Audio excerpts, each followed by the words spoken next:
So good evening every one. നമ്മൾ last ക്ലാസ്സിൽ പറഞ്ഞു നിർത്തിയത് ജസ്റ്റ് ഈ trauma and stress related disorders എന്ന് പറയുന്ന രോഗങ്ങളുടെ ഒരു ഇൻട്രൊഡക്ഷൻ തന്നിട്ടായിരുന്നു. അതിൽ നമ്മൾ സ്ട്രെസ് എന്ന് പറയുന്നത് നമ്മുടെ ശരീരത്തിന്റെ ഒരു ഫിസിയോളജിക്കൽ റെസ്പോൺസ് ആണ്. എന്തെങ്കിലും അപകടം വരുമ്പോൾ അതിനെ നേരിടാൻ നമ്മുടെ ശരീരം പ്രിപ്പയർ ചെയ്യുന്ന ഒരു റെസ്പോൺസ് ആണെന്നും, അല്ലാതെ അത് ഇൻ ഇറ്റ് സെൽഫ് സ്ട്രെസ് വരുന്നത് ഒരു ഡിസോർഡർ ആയിട്ട് കാണേണ്ട ആവശ്യമില്ല എന്നുള്ള ഒരു ചെറിയ ഇൻട്രൊഡക്ഷൻ ഒക്കെ ഞാൻ ലാസ്റ്റ് ക്ലാസ്സിൽ തന്നിരുന്നു എല്ലാവർക്കും. അപ്പോ ഇനി എപ്പോഴാണ് അങ്ങനെ നമ്മുടെ ശരീരത്തിൽ വരുന്ന സ്ട്രെസ് നമുക്ക് ബുദ്ധിമുട്ടുണ്ടാക്കുന്ന, നമ്മുടെ ചുറ്റുമുള്ള ആളുകൾക്ക് ബുദ്ധിമുട്ടുണ്ടാക്കുന്ന തരത്തിലുള്ള ഒരു രോഗമായി മാറുന്നത് എന്നാണ് നോക്കാൻ പോകുന്നത്. അപ്പോൾ ഈ 3 ഡിസോർഡേഴ്സ് ആണ് ഇതിൽ മെയിൻ ആയിട്ട് നിങ്ങൾക്ക് പഠിക്കാൻ വരുന്നത്. ആദ്യത്തേത് അഡ്ജസ്റ്റ്മെന്റ് ഡിസോർഡർ എന്ന് പറയുന്ന ഒരു അസുഖം, പിന്നെ acute stress disorder and PTSD. വളരെ സിമിലർ ആയിട്ടുള്ള 2 അസുഖങ്ങളാണ് ഇത്. എന്താ വ്യത്യാസം എന്ന് പറയുന്നത് ചെറിയൊരു പോയിന്റിൽ മാത്രമാണ്. അത് ആ ഒരു രോഗത്തെ കുറിച്ച് പഠിക്കുമ്പോൾ നമുക്ക് കൂടുതൽ ഡിസ്കസ് ചെയ്യാം. സോ ഫസ്റ്റ് നമുക്ക് സ്ട്രെസ് റിലേറ്റഡ് ഡിസോർഡറിൽ അഡ്ജസ്റ്റ്മെന്റ് ഡിസോർഡർ എന്താണെന്നുള്ളത് നോക്കാം. ഓക്കെ, അപ്പോൾ അഡ്ജസ്റ്റ്മെന്റ് ഡിസോർഡർ എന്ന് പറയുന്നത് ഡയഗ്നോസ് ചെയ്യാനും ട്രീറ്റ് ചെയ്യാനും ഐഡന്റിഫൈ ചെയ്യാനൊക്കെ എളുപ്പമായിട്ടുള്ള ഒരു രോഗമാണ്. അതായത് അഡ്ജസ്റ്റ്മെന്റ് ഡിസോർഡർ എന്ന് പറയുമ്പോൾ ഇമ്പോർട്ടന്റ് പോയിന്റ് എന്ന് പറയുന്നത് ഒരു സ്ട്രെസ്സർ നമുക്ക് അവിടെ ഐഡന്റിഫൈ ചെയ്യാൻ പറ്റും, അല്ലെ? നമ്മുടെ ജീവിതത്തിൽ എന്തെങ്കിലും മാറ്റങ്ങൾ സംഭവിക്കുമ്പോഴോ, നമ്മൾ എന്തെങ്കിലും ബുദ്ധിമുട്ടുകളെ അഭിമുഖീകരിക്കുമ്പോഴോ, എന്തെങ്കിലും അപകടങ്ങൾ നമ്മുടെ ജീവിതത്തിൽ ഉണ്ടാവുമ്പോഴൊക്കെ അതിനെ നമുക്കൊരു സ്ട്രെസ്സർ എന്ന് വിളിക്കാം. സ്ട്രെസ് ഉണ്ടാക്കാൻ സാധ്യതയുള്ള ഒരു വസ്തു അല്ലെങ്കിൽ ഒരു സംഭവം എന്നുള്ള രീതിയിൽ. അപ്പൊ ഇങ്ങനെ ഒരു സ്ട്രെസ്സറിനെ ഈ അഡ്ജസ്റ്റ്മെന്റ് ഡിസോർഡറിൽ നമുക്ക് എളുപ്പം ഐഡന്റിഫൈ ചെയ്യാൻ പറ്റും. എന്താണ് ഈ സ്ട്രെസ്സറുകൾ ആവാൻ സാധ്യതയുള്ളത്? ഞാൻ പറഞ്ഞ പോലെ നിങ്ങളുടെ ജീവിതത്തിൽ നടക്കുന്ന ഒരു ഡിവോഴ്സ് ആകാം, നിങ്ങളുടെ ബന്ധുക്കളിലോ ആരെങ്കിലും കുടുംബത്തിലോ സംഭവിക്കുന്ന ഒരു മരണമാകാം, അല്ലെങ്കിൽ നിങ്ങൾ ചെയ്തുകൊണ്ടിരിക്കുന്ന നിങ്ങളുടെ വരുമാന മാർഗമായിട്ടുള്ള ഒരു ജോലി നഷ്ടപ്പെടുന്നതാകാം. അപ്പൊ ഇത്തരത്തിലുള്ള സ്ട്രെസ്സസ് സംഭവിക്കുമ്പോൾ, ഇത്തരത്തിലുള്ള ഇവന്റ്സ് ജീവിതത്തിൽ സംഭവിക്കുമ്പോൾ സ്വാഭാവികമായിട്ടും അതിനോടാസ്പദമായിട്ട് ആളുകൾ സ്ട്രെസ് എക്സ്പീരിയൻസ് ചെയ്യുന്നത് വളരെ നാച്ചുറൽ ആണ്. ഇങ്ങനത്തെ സിറ്റുവേഷൻസ് വരുമ്പോഴൊക്കെ നിങ്ങൾ ലൈഫിൽ സ്ട്രെസ് എക്സ്പീരിയൻസ് ചെയ്യുക എന്ന് പറയുന്നത് നാച്ചുറൽ ആണ്.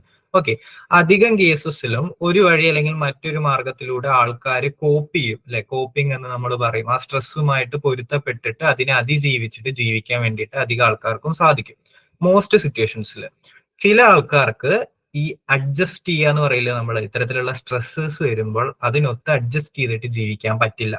ഈ സ്ട്രെസ്സർ ഇവരുടെ ലൈഫിൽ നല്ല സ്ട്രെസ് ഉണ്ടാക്കുകയും അത് എന്താ പറയുക അവരുടെ ജീവിതത്തിൽ ഒരുപാട് ബുദ്ധിമുട്ടുകൾ ഉണ്ടാക്കുകയും ചെയ്യും.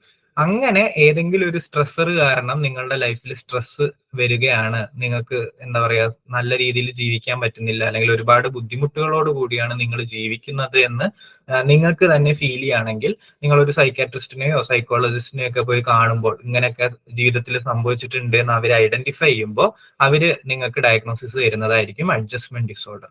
ഇവിടെ ഒരു സീരിയസ് ആയിട്ടുള്ള ഒരു മെന്റൽ ഇൽനെസ്സോ കണ്ടീഷനോ ഒന്നും ഇല്ല.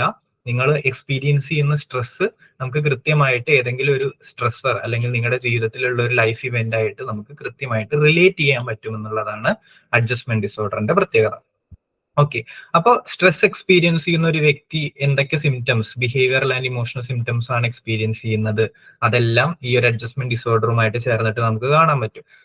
എപ്പോഴും ടെൻഷൻ അടിക്കുന്ന സ്വഭാവമോ, ഫ്യൂച്ചറിനെ കുറിച്ചിട്ടുള്ള ആങ്സൈറ്റിയോ, അല്ലെങ്കിൽ ഈ ഫിസിയോളജിക്കൽ ആയിട്ടുള്ള സ്ട്രെസ് റെസ്പോൺസ് കാരണം ബ്ലഡ് പ്രഷർ കൂടുന്നതോ, ബോഡി പെയിൻ വരുന്നതോ, അങ്ങനെ സ്ട്രെസ്സുമായിട്ട് അസോസിയേറ്റ് ചെയ്തിട്ട് ഹെഡ് ഏക്ക് വരുന്നതോ, നമ്മൾ സാധാരണയായിട്ട് പറയാറുള്ള ഈ സിംറ്റംസ് ഒക്കെ അഡ്ജസ്റ്റ്മെന്റ് ഡിസോർഡറിൽ നമുക്ക് കാണാൻ പറ്റുന്നതാണ് മറ്റൊരു പ്രത്യേകത. ഓക്കെ, അപ്പോൾ ഇത്തരത്തിലുള്ള സിംറ്റംസ് കാരണം, എല്ലാ മാനസിക രോഗങ്ങളിലും പറയുന്നത് പോലെ ഇത്തരത്തിലുള്ള സ്ട്രെസ് കാരണം ഉണ്ടാകുന്ന സിംറ്റംസ് കാരണം ഇവരുടെ സാമൂഹ്യ ജീവിതം, ഇവരുടെ ജോലി അല്ലെങ്കിൽ അവരുടെ ഒക്യുപേഷണൽ ലൈഫ്, പിന്നെ മറ്റ് ഫാമിലിയോ അല്ലെങ്കിൽ ഫ്രണ്ട്ഷിപ്പ് സർക്കിളോ അങ്ങനത്തെ ഏരിയാസിലൊക്കെ, റിലേഷൻഷിപ്പോ അങ്ങനത്തെ ഏരിയാസിലൊക്കെ നല്ല ബുദ്ധിമുട്ട് സംഭവിക്കാം, ഡിസ്ഫങ്ഷനിങ് സംഭവിക്കാം. അപ്പോൾ ഈ സ്ട്രെസ്സറിനെ ഒന്നില്ലെങ്കിൽ നല്ല രീതിയിൽ കോപ്പ് ചെയ്യാൻ പഠിക്കുക, മാനേജ് ചെയ്യാൻ പഠിക്കുക, അല്ലെങ്കിൽ അതിനെ എന്താ പറയുക ഒഴിവാക്കാൻ പഠിക്കുക എന്നുള്ളത് വളരെ ഇമ്പോർട്ടന്റ് ആണ്. അതിന് വേണ്ടിയിട്ട് നമുക്ക് ട്രീറ്റ്മെന്റ് ഒക്കെ നോക്കാവുന്നതാണ്. അപ്പൊ ഇവിടെ കീവേഡ് എന്ന് പറയുന്നത് ഒരു എക്സ്റ്റേണൽ സ്ട്രെസ്സർ ഉണ്ടായിരിക്കും എന്നുള്ളതാണ്. ഓക്കെ, സോ അതാണ് ഈ അഡ്ജസ്റ്റ്മെന്റ് ഡിസോർഡർ എന്ന് പറയുന്നത്. ഈ സ്ട്രെസ് റിലേറ്റഡ് ഡിസോർഡറിൽ ഏറ്റവും താഴെ കിടക്കുന്നതാണ്. ഇതിൽ എന്തെങ്കിലും ഡൗട്ട് ഉണ്ടെങ്കിൽ ചോദിച്ചോളൂ.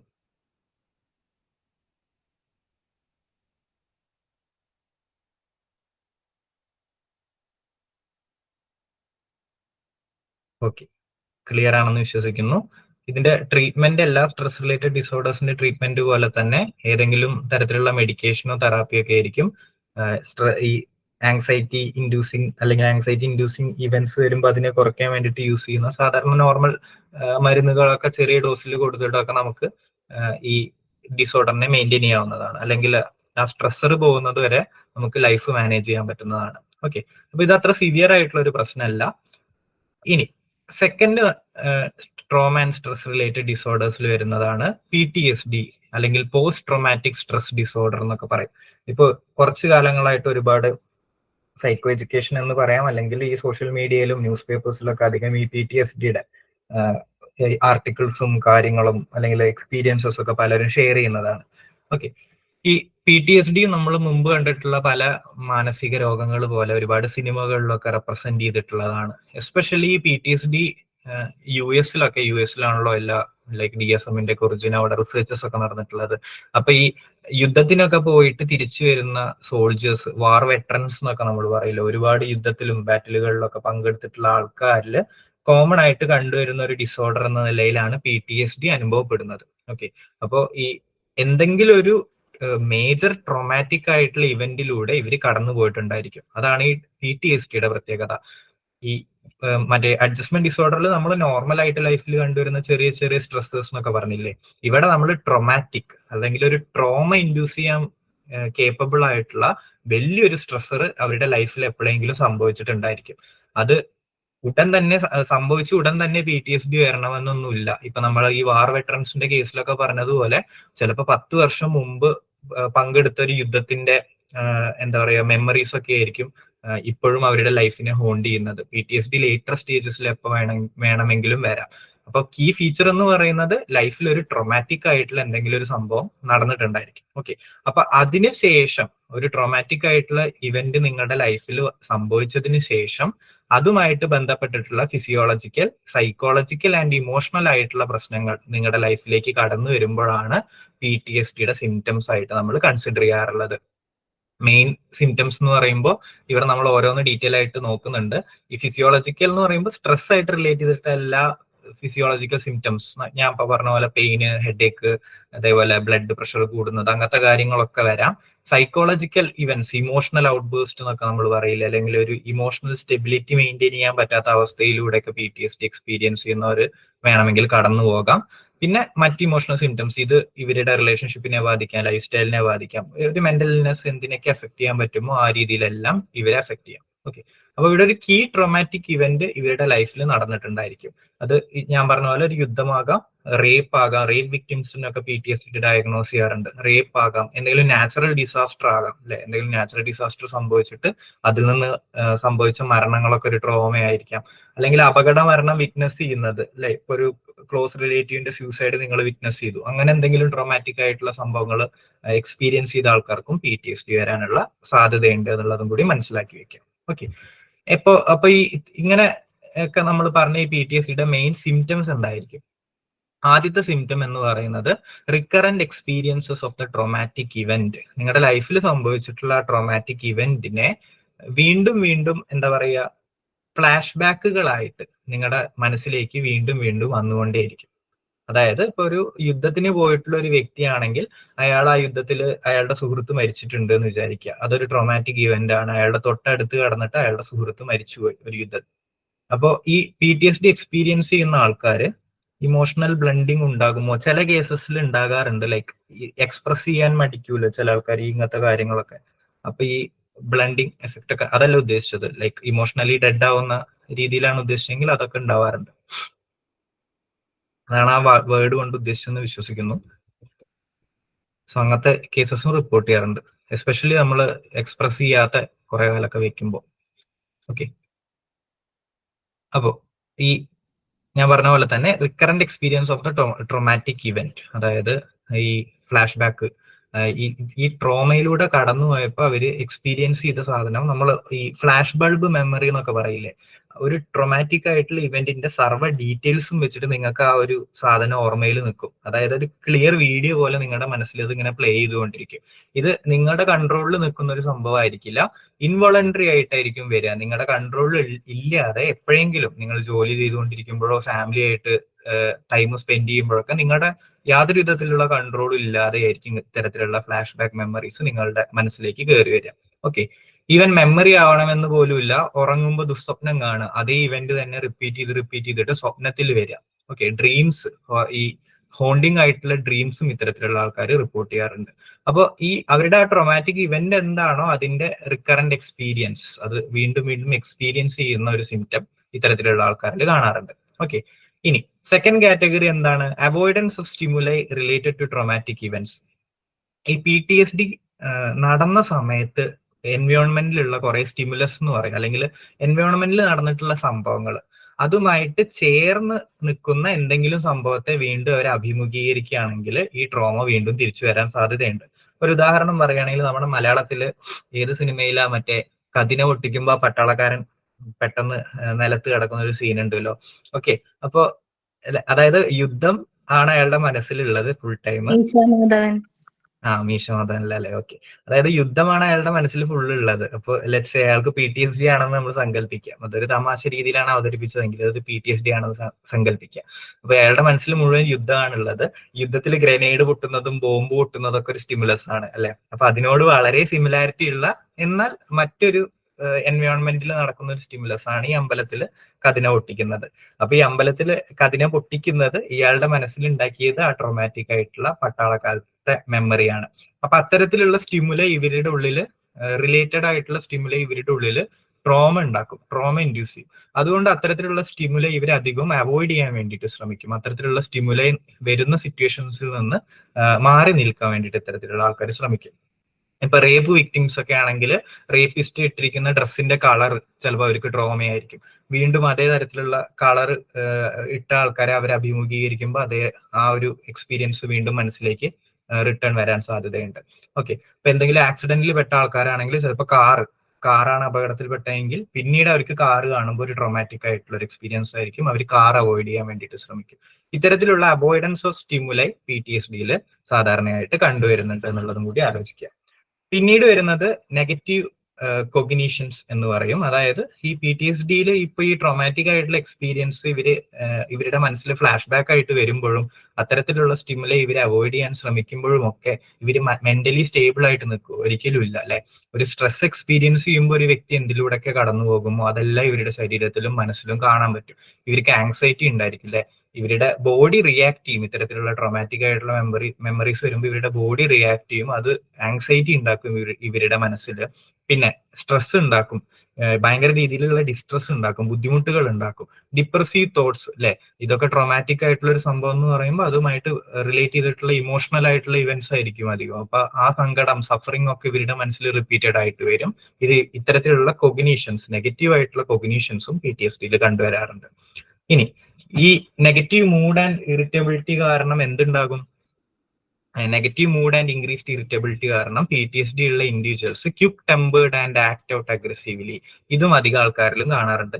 ഇമ്പൾസീവ് ബിഹേവിയർ എന്ന് നമ്മൾ പറയില്ലേ? ഇവരുടെ എന്താ പറയുക, ലൈഫിനെ മൊത്തം കൺട്രോൾ ചെയ്യുന്ന രീതിയിൽ ആ ട്രോമാറ്റിക് ആയിട്ടുള്ള ഒരു ഇവന്റ് മാറും. ഇവരുടെ ക്യാരക്ടർ തന്നെ മാറ്റിയേക്കാം. ഇവര് പെട്ടെന്ന് ചൂടാവുക, പെട്ടെന്ന് ദേഷ്യപ്പെടുക, ഒരു തരത്തിലും കോൺഫ്ലിക്റ്റ് ഇല്ലാത്ത സിറ്റുവേഷൻസിൽ പോലും അടി ഉണ്ടാക്കുക, അങ്ങനെ വെർബലി ആൻഡ് ഫിസിക്കലി അഗ്രസീവ് ആയിട്ട് പെരുമാറുക തുടങ്ങിയിട്ടുള്ള സിംറ്റംസ് ഒക്കെ PTSD ഉള്ള ആൾക്കാർ കാണിക്കാറുണ്ട്.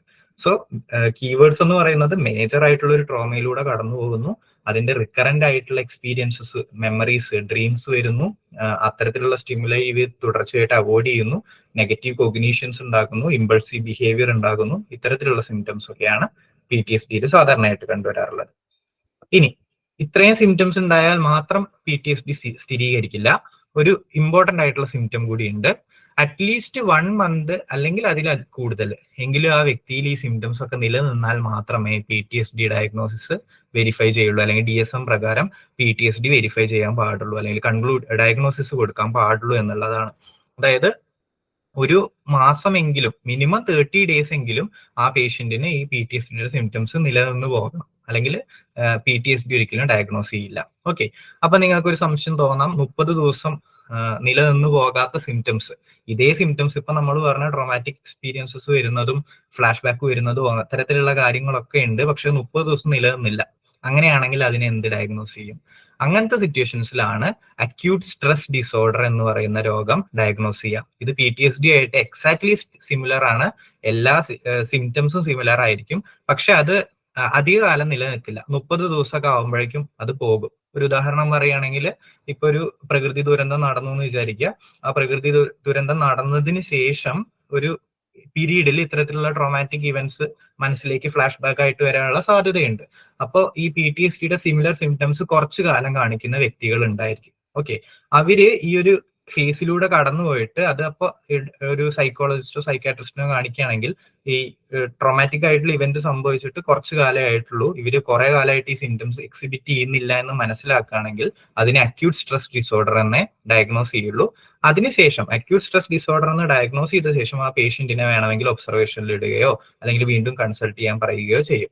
എന്നിട്ട് ഈ മറ്റേ PTSDയുടെ സിംറ്റംസ് അല്ലെങ്കിൽ ഈ സിമിലർ ആയിട്ടുള്ള സിംറ്റംസ് നിലനിന്ന് പോകുന്നുണ്ടോ, കുറഞ്ഞു വരികയാണോ എന്ന് നമ്മൾ ഒബ്സർവ് ചെയ്യും.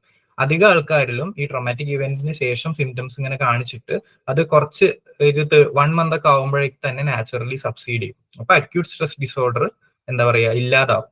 സോ മെഡിക്കേഷന്റെയും തെറാപ്പിയുടെ ഒക്കെ സഹായത്തോട് കൂടിയിട്ട് വേണമെങ്കിൽ നമുക്കത് കൂടുതൽ കൺട്രോളിൽ വെക്കാൻ പറ്റും. സോ അങ്ങനെ നാച്ചുറൽ ആയിട്ട് ഡിക്ലൈൻ ചെയ്യുന്ന ഒരു രോഗം കൂടി ഉണ്ട്. അതുകൊണ്ടാണ് ഈ 30 ഡേയ്സ് എങ്കിലും മിനിമം വേണമെന്ന് പറയുന്നത്. PTSD ഉള്ള ആൾക്കാർക്ക് അങ്ങനെ ആവണമെന്നില്ല. ഈ നാച്ചുറൽ ഡിസാസ്റ്റർ സംഭവിച്ചിട്ട് 30 ദിവസം കഴിഞ്ഞാലും 6 മാസം കഴിഞ്ഞാലും വർഷങ്ങൾ കഴിഞ്ഞാലും വീണ്ടും വീണ്ടും അവർക്ക് ഈ ട്രോമാറ്റിക് ആയിട്ടുള്ള ഇവന്റ് സെയിം ഇന്റൻസിറ്റിയിലൂടെ മനസ്സിലേക്ക് കടന്നു വരാം. അപ്പൊ അതുകൊണ്ടാണ് അറ്റ്ലീസ്റ്റ് 1 മന്ത് എങ്കിലും PTSD ഡയഗ്നോസ് ചെയ്യാൻ വേണമെന്ന് പറയുന്നത്. 1 മന്തിന് കുറവാണെങ്കിൽ അക്യൂട്ട് സ്ട്രെസ് ഡിസോർഡർ എന്നുള്ള ഡയഗ്നോസിസ് ആയിരിക്കും കൊടുക്കുക എന്നുള്ളത് ജസ്റ്റ് ഒന്ന് ഓർത്ത് വെക്കുക. ഓക്കെ, ട്രീറ്റ്മെന്റ് എന്ന് പറയുന്നത് ഫാർമക്കോളജിക്കൽ മെഡിസിൻസ്, അതായത് ഈ ഞാൻ പറഞ്ഞ പോലെ സ്ട്രെസ് റിലേറ്റഡ് ആയിട്ടുള്ള കുറെ മെഡിസിൻസ് ഒക്കെ ഉണ്ട്. അത്തരത്തിലുള്ള മെഡിക്കേഷൻസ് യൂസ്ഫുൾ ആയിരിക്കും. പിന്നെ ട്രോമ റിലേറ്റഡ് തെറാപ്പീസ്, നമ്മൾ ഡിസോസിയേറ്റീവ് ഐഡന്റിറ്റി ഡിസോർഡർ പഠിച്ച സമയത്ത് നമ്മൾ കുറച്ച് തെറാപ്യൂട്ടിക് ടെക്നിക്സ് പഠിച്ചല്ലോ. അതിന്റെ റൂട്ട് കോസ് ട്രോമയാണെന്ന് നമ്മൾ അപ്പോൾ പറഞ്ഞിരുന്നു. അപ്പൊ ആ ട്രോമ മാറ്റാൻ വേണ്ടിയിട്ട് നമ്മൾ ഡയലറ്റിക്കൽ ബിഹേവിയർ തെറാപ്പി, EMDR, അങ്ങനെ അല്ലെങ്കിൽ CBT തുടങ്ങിയിട്ടുള്ള തെറാപ്പീസ് ഒക്കെ അപ്പോൾ അവിടെ ജസ്റ്റ് ഒന്ന് മെൻഷൻ ചെയ്തിരുന്നു. അതേ തരത്തിലുള്ള തെറാപ്പീസ് ഇത്തരത്തിലുള്ള ആൾക്കാർക്ക് കൊടുക്കാറുണ്ട്. ആ ട്രോമാറ്റിക് ആയിട്ടുള്ള ഇവന്റ് ശരിയായ രീതിയിൽ ഇമോഷണലി പ്രോസസ് ചെയ്തെടുക്കാൻ വേണ്ടിയിട്ടും അത് അക്സെപ്റ്റ് ചെയ്യാൻ വേണ്ടിയിട്ടൊക്കെയാണ് തെറാപ്പി യൂസ്ഫുൾ ആകാറുള്ളത്. ഓക്കെ, അപ്പോൾ ഈ ഒരു ക്യാരക്ടറിസ്റ്റിക്സ് ഒക്കെയാണ് PTSDയിൽ സാധാരണയായി കണ്ടുവരാറുള്ളത് എന്ന് ജസ്റ്റ് ഒന്ന് മനസ്സിലാക്കി വെക്കുക. ഇനി വേറെ എന്തെങ്കിലും ഡൗട്ട് ഉണ്ടെങ്കിൽ, PTSD കുറിച്ച് എന്തെങ്കിലും ഡൗട്ട് ഉണ്ടെങ്കിൽ ചോദിച്ചോളൂ. ഹലോ, ചോദിച്ചോളൂ. ഈ മഞ്ഞുമൽ ബോയ്സ് മൂവിയില് ലാസ്റ്റ് ആ ക്യാരക്ടർ പറയുന്നുണ്ട് കണ്ണടയ്ക്കാൻ പറ്റുന്നില്ല, അതൊക്കെ എക്സാമ്പിൾ ആണോ? അതെ അതെ, അത് PTSDയുടെ ഒരു റെപ്രസെന്റേഷൻ ആണ്. പക്ഷെ അപ്പൊ ഒരു ഇവന്റ് നടന്നിട്ട് കുറച്ച് കാലമായിട്ടുള്ളൂ. അപ്പൊ അതുകൊണ്ട് അക്യൂട്ട് സ്ട്രെസ് ഡിസോർഡർ എന്നായിരിക്കും ഡോക്ടർ ഡയഗ്നോസ് ചെയ്യാം. ഓക്കെ, എന്നിട്ട് 1 മാസത്തിന് കൂടുതൽ നിൽക്കുകയാണെങ്കിൽ അതിന് PTSDയിലേക്ക് മാറ്റും. അങ്ങനെ വേറെന്തെങ്കിലും? ഓക്കെ, ഇതിൽ റീസെന്റ് ആയിട്ട് ഞാൻ 1-2 ആർട്ടിക്കിൾസ് റിസർച്ച് പേപ്പേഴ്സ് ഒക്കെ വായിച്ചപ്പോൾ വീഡിയോ ഗെയിംസ് PTSDക്ക് നല്ലൊരു ട്രീറ്റ്മെന്റ് ആയിട്ട് ഇപ്പോൾ വരുന്നുണ്ട്. ടെട്രിസ് എന്നൊക്കെ പറഞ്ഞിട്ടുള്ള ഒരു ഗെയിം ഇല്ലേ, കുറെ ബ്ലോക്സ് ഇങ്ങനെ വന്ന് വീഴുന്നത്, ബ്ലോക്സ് എന്നിട്ട് ഇങ്ങനെ നീക്കി കൊണ്ടുപോകുന്ന ഒരു ഗെയിം ഒക്കെ ഉണ്ട്. ആ ടെട്രിസ് അതേപോലത്തെ കുറച്ച് ഈ ഗെയിംസുകളിലൂടെ ഈ PTSD ഇമ്പ്രൂവ് ആവുന്നുണ്ട്, കണ്ടീഷൻ ഇമ്പ്രൂവ് ആവുന്നുണ്ട് എന്നൊക്കെ കുറച്ച് റിസർച്ചസ് ഒക്കെ വരുന്നുണ്ട്. അപ്പോൾ അങ്ങനെ കൺവെൻഷണൽ അല്ലാത്ത കുറച്ച് ട്രീറ്റ്മെന്റ് മെത്തേഡ്സും കൂടി യൂസ്ഫുൾ ആയിരിക്കും ചിലപ്പോൾ PTSDക്കൊക്കെ.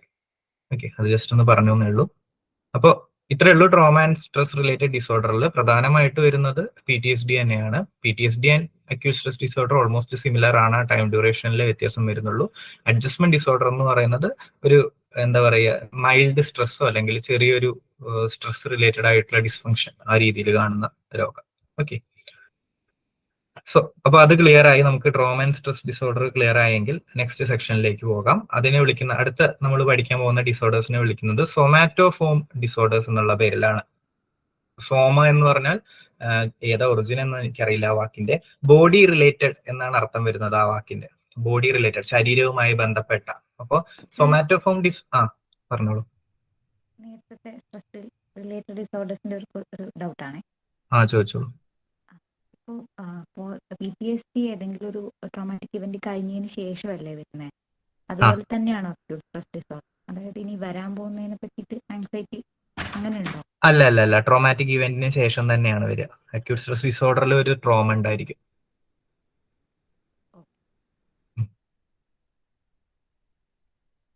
ഓക്കെ, അപ്പൊ അത് ക്ലിയർ ആയെന്ന് വിശ്വസിക്കുന്നു. നമുക്ക് ഇത് കണ്ടിന്യൂ ചെയ്യാം. സൊമാറ്റോഫോം ഡിസോർഡേഴ്സ് എന്ന് പറയുന്നത് ഞാൻ പറഞ്ഞ പോലെ തന്നെ ബോഡി റിലേറ്റഡ് ഡിസോർഡർ എന്നൊരർത്ഥം അതിന് വേണമെങ്കിൽ നമുക്ക് കൊടുക്കാം, പെട്ടെന്ന് ഓർത്തിരിക്കാൻ വേണ്ടിയിട്ട്. ഇതിന്റെ ഒരു മേജർ സിംറ്റം എന്ന് പറയുന്നത് എക്സ്ട്രീം ഹെൽത്ത് ആങ്സൈറ്റി ആണ്. ശരീരത്തെ കുറിച്ചിട്ടുള്ള അല്ലെങ്കിൽ ഹെൽത്തിനെ കുറിച്ചിട്ടുള്ള അതിയായ ആങ്സൈറ്റി, കൺട്രോൾ ചെയ്യാൻ പറ്റാത്ത തരത്തിലുള്ള ആങ്സൈറ്റി ഇത്തരത്തിലുള്ള വ്യക്തികൾ കാണിക്കാറുണ്ട്. അപ്പൊ എന്താണ് അതുകൊണ്ട് ഉദ്ദേശിക്കുന്നത്? ഈ വ്യക്തികൾക്ക് ചില ആൾക്കാരൊക്കെ കണ്ടിട്ടില്ലേ, അവർക്ക് എത്ര ഡോക്ടറെ കണ്ടാലും ഡോക്ടർ എത്ര പരിശോധിച്ചാലും ഡോക്ടർക്ക് ശരീരത്തിന് കുഴപ്പമോ രോഗങ്ങളോ ഒന്നും കാണാൻ പറ്റില്ല. പക്ഷെ ഇവർക്ക് വേദന ഫീൽ ചെയ്യും, അവർക്ക് ഈ വലിയ വലിയ രോഗങ്ങൾ ഉണ്ട് എന്ന് സ്വയം ഫീൽ ചെയ്യും. അപ്പൊ അത്തരത്തിലുള്ള രോഗങ്ങൾ ഇവർ എക്സ്പീരിയൻസ് ചെയ്യുകയാണെന്ന് ഇവർക്ക് ചിന്തകൾ വരും. ആ രീതിയിലൂടെയൊക്കെ ഇവരുടെ എന്താ പറയാ ചിന്തകൾ കടന്നു പോകും. എനിക്ക് എന്തെങ്കിലും സീരിയസ് ആയിട്ടുള്ള അസുഖമുണ്ട്, നമ്മുടെ ശരീരത്തിൽ എന്തെങ്കിലും ചെറിയ കുരുയൊക്കെ വന്നാൽ പോലും അത് എന്താ സ്കിൻ ക്യാൻസർ ആവാൻ സാധ്യതയുണ്ട്. അങ്ങനെ എക്സ്ട്രീം ആയിട്ട് ഹെൽത്തിനെ കുറിച്ച് ആലോചിച്ചിട്ട് പേടിക്കുക. അതാണ് ഇതിന്റെ കീ ഫീച്ചർ എന്ന് പറയുന്നത് സൊമാറ്റോഫോൺ ഡിസോർഡേഴ്സിന്റെ. സോ നമ്മൾ മറ്റേ ചെക്കൊക്കെ ചെയ്യുമ്പോൾ, ബോഡി ചെക്കപ്പ് ഒക്കെ ചെയ്യുമ്പോൾ, ഡോക്ടറെ പോയിട്ട് കൺസൾട്ട് ഒക്കെ ചെയ്യുമ്പോൾ ഫിസിക്കൽ ആയിട്ടുള്ള കുഴപ്പങ്ങളൊന്നും ഉണ്ടായിരിക്കില്ല. എന്തെങ്കിലും ഓർഗന്റെ ഡിസ്ഫങ്ഷൻ അല്ലെങ്കിൽ എന്തെങ്കിലും ശരീരത്തിന്റെ എന്തെങ്കിലും ആയിട്ടുള്ള രോഗങ്ങൾ അങ്ങനെ ഒന്നും ഐഡന്റിഫൈ ചെയ്യാൻ പറ്റില്ല. പക്ഷെ ഇവര് സിംറ്റംസ് ഒരുപാട് ഇങ്ങനെ പറഞ്ഞുകൊണ്ടേയിരിക്കും. എനിക്ക് കൈ പെയിൻ ഉണ്ട്, എന്താ പറയുക, കാലുവേദന ഉണ്ടെന്നോ നടുവേദന ഉണ്ടെന്നോ തലവേദന ഉണ്ടെന്നോ അങ്ങനെയൊക്കെ ഇവര് പറഞ്ഞുകൊണ്ടേയിരിക്കും. ഓക്കെ, ഇതിന്റെ അർത്ഥം ഇവർ ഈ സിംറ്റംസ് ഫേക്ക് ചെയ്യുകയാണെന്നുള്ളതല്ല. ഫേക്ക് ചെയ്യുന്ന കേസസ് ഉണ്ട്. ഇവർക്ക് ശരിക്കും ഈ പെയിൻ ഫീൽ ചെയ്യുന്നുണ്ടായിരിക്കും, ഇവർക്ക് ശരിക്കും ബോഡിയൊക്കെ വേദന ഉണ്ടായിരിക്കും. പക്ഷെ അതിന്റെ ഒരു ഫിസിക്കൽ ആയിട്ടുള്ള കോസ് നമുക്ക് കണ്ടുപിടിക്കാൻ പറ്റുന്നില്ല. അപ്പൊ നമുക്കൊരു കൺക്ലൂഷനിൽ എത്തേണ്ടി വരും, ഫിസിക്കൽ ആയിട്ടുള്ള ഒരു കോസ് നമുക്ക് അറിയാത്തത് കൊണ്ട് ഇറ്റ്സ് മോസ്റ്റ്ലി മെന്റൽ അല്ലെങ്കിൽ മനസ്സുമായിട്ട് റിലേറ്റ് ചെയ്തിട്ടുള്ള എന്തെങ്കിലും ഒരു കാരണം കൊണ്ടായിരിക്കും ഈ വ്യക്തിക്ക് ഈ വേദനയൊക്കെ ഫീൽ ചെയ്യുന്നത് എന്നുള്ളൊരു കൺക്ലൂഷനിലേക്ക് നമുക്ക് എത്തേണ്ടി വരും. അതിനെ ആസ്പദമാക്കിയിട്ട് DSM-ൽ വരുന്ന ഡിസോർഡേഴ്സ് ആണ് സൊമാറ്റോഫോൺ ഡിസോർഡേഴ്സ് എന്ന് പറയുന്നത്. ഓക്കെ, അപ്പൊ എക്സ്ട്രീം ഹെൽത്ത് ആങ്സൈറ്റി ആണ് ഇവിടെ കീ ഫാക്ടർ അല്ലെങ്കിൽ കീ പോയിന്റ് എന്ന് പറയുന്നത്. ശരീരത്തെ കുറിച്ച് അല്ലെങ്കിൽ ആരോഗ്യത്തെ കുറിച്ചുള്ള അധികമായിട്ടുള്ള ചിന്ത ഇത്തരത്തിലുള്ള ആൾക്കാരിൽ ഉണ്ടായിരിക്കും. സൊമാറ്റോഫോൺ ഡിസോർഡേഴ്സിൽ നമുക്ക് പ്രധാനമായിട്ട് 4 തരത്തിലുള്ള ഡിസോർഡേഴ്സ് ആണ് നോക്കാനുള്ളത്. എല്ലാം തമ്മിൽ ചെറിയ ചെറിയ വ്യത്യാസങ്ങളേ ഉള്ളൂ. അപ്പൊ നമുക്ക് ഓരോന്നായിട്ട് കവർ ചെയ്യാം. ഫസ്റ്റ് എന്ന് പറയുന്നത് സൊമാറ്റിക് സിംറ്റം ഡിസോർഡർ ആണ്. സൊമാറ്റിക് സിംറ്റം ഡിസോർഡർ എന്നുള്ള പേരിൽ അറിയപ്പെടുന്ന ഒരു രോഗം. ഓക്കെ, സൊമാറ്റിക് സിംറ്റം ഡിസോർഡർ എന്താന്ന് പറഞ്ഞാൽ ഡിസ്പ്രൊപ്പോർഷനേറ്റ് and persistent thoughts about the seriousness of one symptom. ഇതില് ഇപ്പൊ ഈ സൊമാറ്റിക് സിംറ്റം ഡിസോർഡർ എക്സ്പീരിയൻസ് ചെയ്യുന്ന ഒരു വ്യക്തിക്ക് കൈവേദനയോ കാൽവേദനയോ ഉണ്ടായിരിക്കും. ഓക്കെ, ചെറിയ എന്തെങ്കിലും ഒരു ഇപ്പോ എന്തെങ്കിലും ഒരു കൈ എവിടെയെങ്കിലും മുട്ടിയിട്ടുള്ള ഒരു കൈവേദന, അല്ലെങ്കിൽ കാൽ എവിടെയെങ്കിലും മുട്ടിയിട്ടുള്ള ഒരു കാൽവേദന, അങ്ങനെ എന്തെങ്കിലും ഉണ്ടായിരിക്കും ഇവർക്ക്. അല്ലെങ്കിൽ ചെറിയ എന്തെങ്കിലും തലവേദന, അത് റിയൽ ആയിരിക്കും. ആ ഫിസിക്കൽ സിംറ്റം റിയൽ ആയിരിക്കും. ഓക്കെ, പക്ഷെ ആ സിംറ്റത്തെ ഇത്തരത്തിലുള്ള ആൾക്കാർ എടുത്ത് എക്സാജറേറ്റ് ചെയ്യും. ഓക്കെ, ഇപ്പൊ തലവേദന ഉള്ള വ്യക്തിയാണെങ്കിൽ അത് നോർമൽ ആയിട്ടുള്ള ഒരു ഹെഡേക്ക് ആണെന്ന് ഡോക്ടർ എത്ര പറഞ്ഞ് മനസ്സിലാക്കാൻ ശ്രമിച്ചാലും ഇവരെ ശാന്തമാക്കാൻ പറ്റില്ല. ഈ വ്യക്തി അതിനെ എക്സാജറേറ്റ് ചെയ്തിട്ട് എനിക്ക് ബ്രെയിനിൽ ട്യൂമർ ആണെന്നുള്ള ഒരു കൺക്ലൂഷനിലേക്ക് എത്താം. ഓക്കെ, അപ്പൊ നോർമൽ ആയിട്ടുള്ള ഒരു സിംറ്റത്തിന്റെ സീരിയസ്നെസ്, അതിന്റെ സങ്കീർണതയെ വലിയ രീതിയിൽ ഉയർത്തിയിട്ട് ഹൈ ലെവൽ ഓഫ് ആങ്സൈറ്റി ഇത്തരത്തിലുള്ള ആൾക്കാരിൽ ഉണ്ടാകും. പിന്നെ അവരുടെ ലൈഫ് എനിക്ക് ക്യാൻസർ വരുമോ എന്നുള്ള ചിന്തയിൽ പേടിച്ചിട്ടുള്ള ഇതായിരിക്കും ഉണ്ടാവുക. അതേപോലെ ചെറിയൊരു കുരുവൊക്കെ വന്നാൽ തന്നെ ഇത് വേറെ എന്തെങ്കിലും രോഗമാകാൻ സാധ്യതയുണ്ടോ? ഡോക്ടർ പറയും ഇത് നോർമൽ കുരുവാണ്, ഇതിനെ കുറിച്ച് വലിയ രീതിയിൽ ചിന്തിക്കൊന്നും വേണ്ട, ഇതൊരു നോർമൽ മുഴയാണ്, ഇതിനെ കുറിച്ച് വലിയ രീതിയിൽ ചിന്തിക്കൊന്നും വേണ്ട എന്ന് ഡോക്ടർ എത്ര പറഞ്ഞാലും ഇവര് എക്സാജറേറ്റ് ചെയ്തിട്ടായിരിക്കും ചിന്തിക്കുക. ഇവര് ഹൈ ലെവലുള്ള രോഗങ്ങളെ കുറിച്ചൊക്കെ ആയിരിക്കും ചിന്തിക്കുക. അതുമായിട്ട് ബേസ് ചെയ്തിട്ടുള്ള ആങ്സൈറ്റി ഇത്തരത്തിലുള്ള ആൾക്കാർ വീണ്ടും വീണ്ടും എക്സ്പീരിയൻസ് ചെയ്തുകൊണ്ടിരിക്കും. ഓക്കെ, ഇങ്ങനെ ആങ്സൈറ്റി അല്ലെങ്കിൽ ടെൻഷൻ, പേടി എക്സ്പീരിയൻസ് ചെയ്യുന്നു എന്നുള്ളത് മാത്രമല്ല, excessive time and energy devoted to these symptoms or health concerns. ഈ രോഗത്തെ കുറിച്ച് സെർച്ച് ചെയ്യുന്നതായിരിക്കും ഇവര് മറ്റേ ഒരു ദിവസം അധികം ചെയ്യുന്ന പരിപാടി. രാവിലെ ഫോൺ എടുത്തിട്ട് ഗൂഗിളിലാണെങ്കിൽ ഈ രോഗങ്ങളെ കുറിച്ച് ഇവരിങ്ങനെ സെർച്ച് ചെയ്തുകൊണ്ടേയിരിക്കും. ഇവരുടെ ടൈം ആൻഡ് എനർജി, സമയവും എനർജി എല്ലാം ഇവർ ഈ ഒരു കാര്യത്തിന് വേണ്ടിയിട്ടായിരിക്കും ഡിവോട്ട് ചെയ്യുന്നത്. അത് കാരണം ഇവരുടെ ലൈഫിലുള്ള ബാക്കിയുള്ള കാര്യങ്ങളൊക്കെ സീരിയസ്ലി അഫക്റ്റഡ് ആവും. ഇവരുടെ ഫാമിലിയിൽ ഫോക്കസ് ചെയ്യാൻ പറ്റാത്ത അവസ്ഥയോ ജോലിയിൽ ഫോക്കസ് ചെയ്യാൻ പറ്റാത്ത അവസ്ഥയോ ഒക്കെ ഇവർക്ക് ഉണ്ടാകും. അല്ലെങ്കിൽ സ്റ്റുഡൻസ് ആണെങ്കിൽ സ്കൂളിൽ ഫോക്കസ് ചെയ്യാൻ പറ്റാത്ത അവസ്ഥയൊക്കെ ഇത്തരത്തിലുള്ള ആൾക്കാർക്ക് ഉണ്ടാകാം. അപ്പോൾ റിയൽ ആയിട്ടുള്ള ഒരു സിംറ്റം ആയിരിക്കും. സിംറ്റത്തിന്റെ കോസ് എന്ന് പറയുന്നത് ചെറിയ രീതിയിലുള്ള എന്തെങ്കിലും ഒരു പ്രശ്നമായിരിക്കും. ചെറിയ രീതിയിലുള്ള എന്തെങ്കിലും ഞരമ്പുളുക്കിയതോ അല്ലെങ്കിൽ ചെറിയ മസിൽ പെയിൻ ഒക്കെ ആയിരിക്കും. പക്ഷെ അതിന്റെ സീരിയസ്നെസ് എക്സാജറേറ്റ് ചെയ്യുക, വലുതാക്കുന്നതാണ് സൊമാറ്റിക് സിംപ്റ്റം ഡിസോർഡറിന്റെ പ്രത്യേകതയായിട്ട് വരുന്നത്. ഓക്കെ, അതാണ് ഫസ്റ്റ് സൊമാറ്റോഫോൺ ഡിസോർഡർ എന്ന് പറയുന്നത്. ഇനി രണ്ടാമതായിട്ട് നമുക്ക് നോക്കാനുള്ളത് ഇൽനെസ് ആങ്സൈറ്റി ഡിസോർഡർ എന്നാണ്. DSM-5 ഇൽനെസ് ആങ്സൈറ്റി ഡിസോർഡർ എന്ന് പറയും. പഴയ DSM ഇതിനെ വിളിച്ചിരുന്ന പേര് ഹൈപ്പോകോൺഡ്രിയാസിസ് എന്നാണ്. ഇപ്പൊ രണ്ട് രീതിയിൽ ചോദ്യങ്ങൾ ചോദിച്ചാലും ഒരേ രോഗത്തെ തന്നെയാണ് സൂചിപ്പിക്കുന്നത് എന്ന് മനസ്സിൽ വെക്കുക. ഹൈപ്പോകോൺഡ്രിയാസിസ് എന്നും ഇതിനെ വിളിക്കും. ഓക്കെ, അപ്പോ ഈ രോഗത്തിന്റെ കീ ഡിസ്റ്റിങ്ഷൻ എന്ന് പറയുന്നത്, അല്ലെങ്കിൽ സൊമാറ്റിക് സിംപ്റ്റം ഡിസോർഡറിൽ നിന്ന് ഇതിനെ എങ്ങനെ നമുക്ക് വ്യത്യസ്തമായിട്ട് മനസ്സിലാക്കാം, അല്ലെങ്കിൽ എന്താണ് വ്യത്യസ്തത വരുന്നത് എന്ന് നമ്മൾ ചോദിക്കുകയാണെങ്കിൽ അതിനുള്ള ഉത്തരം എന്ന് പറയുന്നത് ഇതായിരിക്കും. ഇവർക്ക് ഇവിടെ നമുക്കൊരു റിയൽ സിംറ്റം ഉണ്ട് എന്ന് പറഞ്ഞില്ലേ, കൈവേദനയോ കാൽവേദനയോ ഒക്കെ ഉണ്ടായിരിക്കും, അല്ലെങ്കിൽ തലവേദനയൊക്കെ ഉണ്ടായിരിക്കും. അതിനെ എക്സാജറേറ്റ് ചെയ്തതായിരുന്നു സൊമാറ്റിക് സിംപ്റ്റം ഡിസോർഡർ.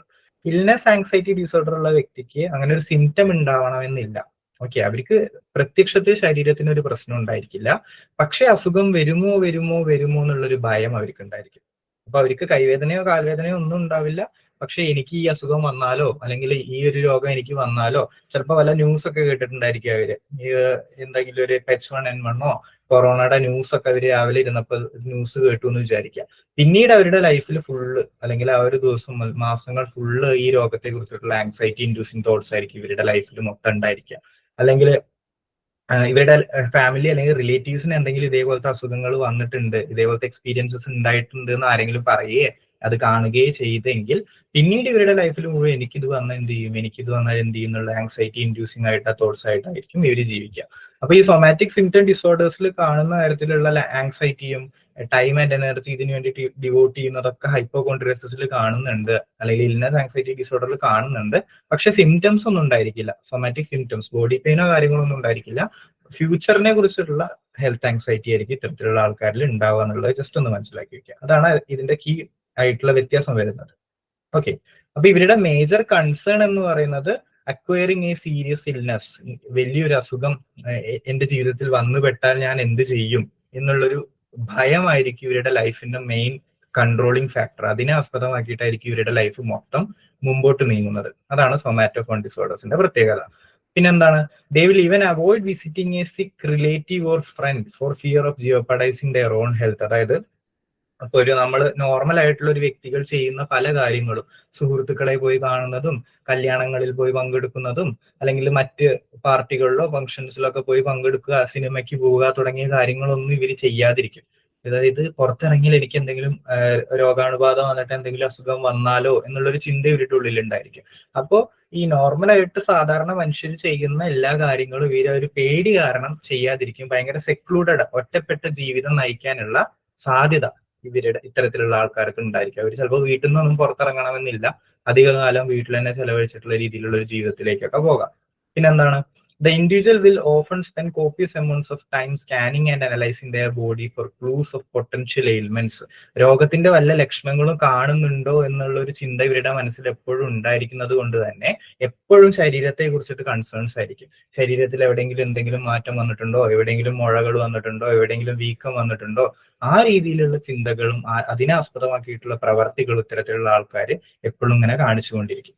ഓക്കെ, പിന്നെ നമ്മൾ മറ്റേ ഡിസോർഡറിൽ, സൊമാറ്റിക് സിംപ്റ്റം ഡിസോർഡറിൽ കണ്ട പോലെ തന്നെ excessive amount of time is often spend on internet searches related to symptoms and rare illness. അതായത് ഈ രോഗങ്ങളെ കുറിച്ചിട്ട് അന്വേഷിക്കുക, പല പല രോഗങ്ങളെ കുറിച്ചിട്ടും പഠിക്കുക, എനിക്കിത് വന്നാൽ എന്ത് ചെയ്യുന്നുള്ള ചിന്ത അന്വേഷിക്കുന്നത് കാരണം വളരുക, ആ രീതിയിലുള്ള ബിഹേവിയേഴ്സ് ഇത്തരത്തിലുള്ള ആൾക്കാർ കാണിക്കാൻ സാധ്യതയുണ്ട്. Illness becomes a central feature of the person's identity and self image. ഞാൻ പറഞ്ഞതുപോലെ ഒരു രോഗം വരുമോ എന്നുള്ള പേടി കാരണം ഇവര് വീട്ടിൽ നിന്ന് പുറത്തിറങ്ങാത്തൊരവസ്ഥയിലേക്ക് വരെ പോകാനുള്ള സാധ്യതയുണ്ട്. അപ്പൊ ആ വ്യക്തിയുടെ ഐഡന്റിറ്റി ആൻഡ് സെൽഫ് ഇമേജ് മൊത്തം ഒരു രോഗത്തെ കേന്ദ്രീകരിച്ചിട്ടാവാനുള്ള സാധ്യതയുണ്ട്.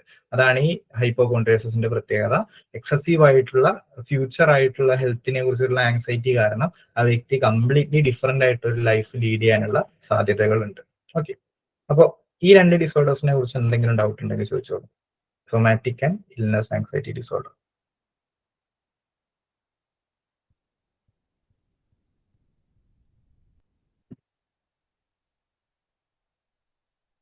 ഓക്കെ, ക്ലിയർ ആണെന്ന് വിശ്വസിക്കുന്നു.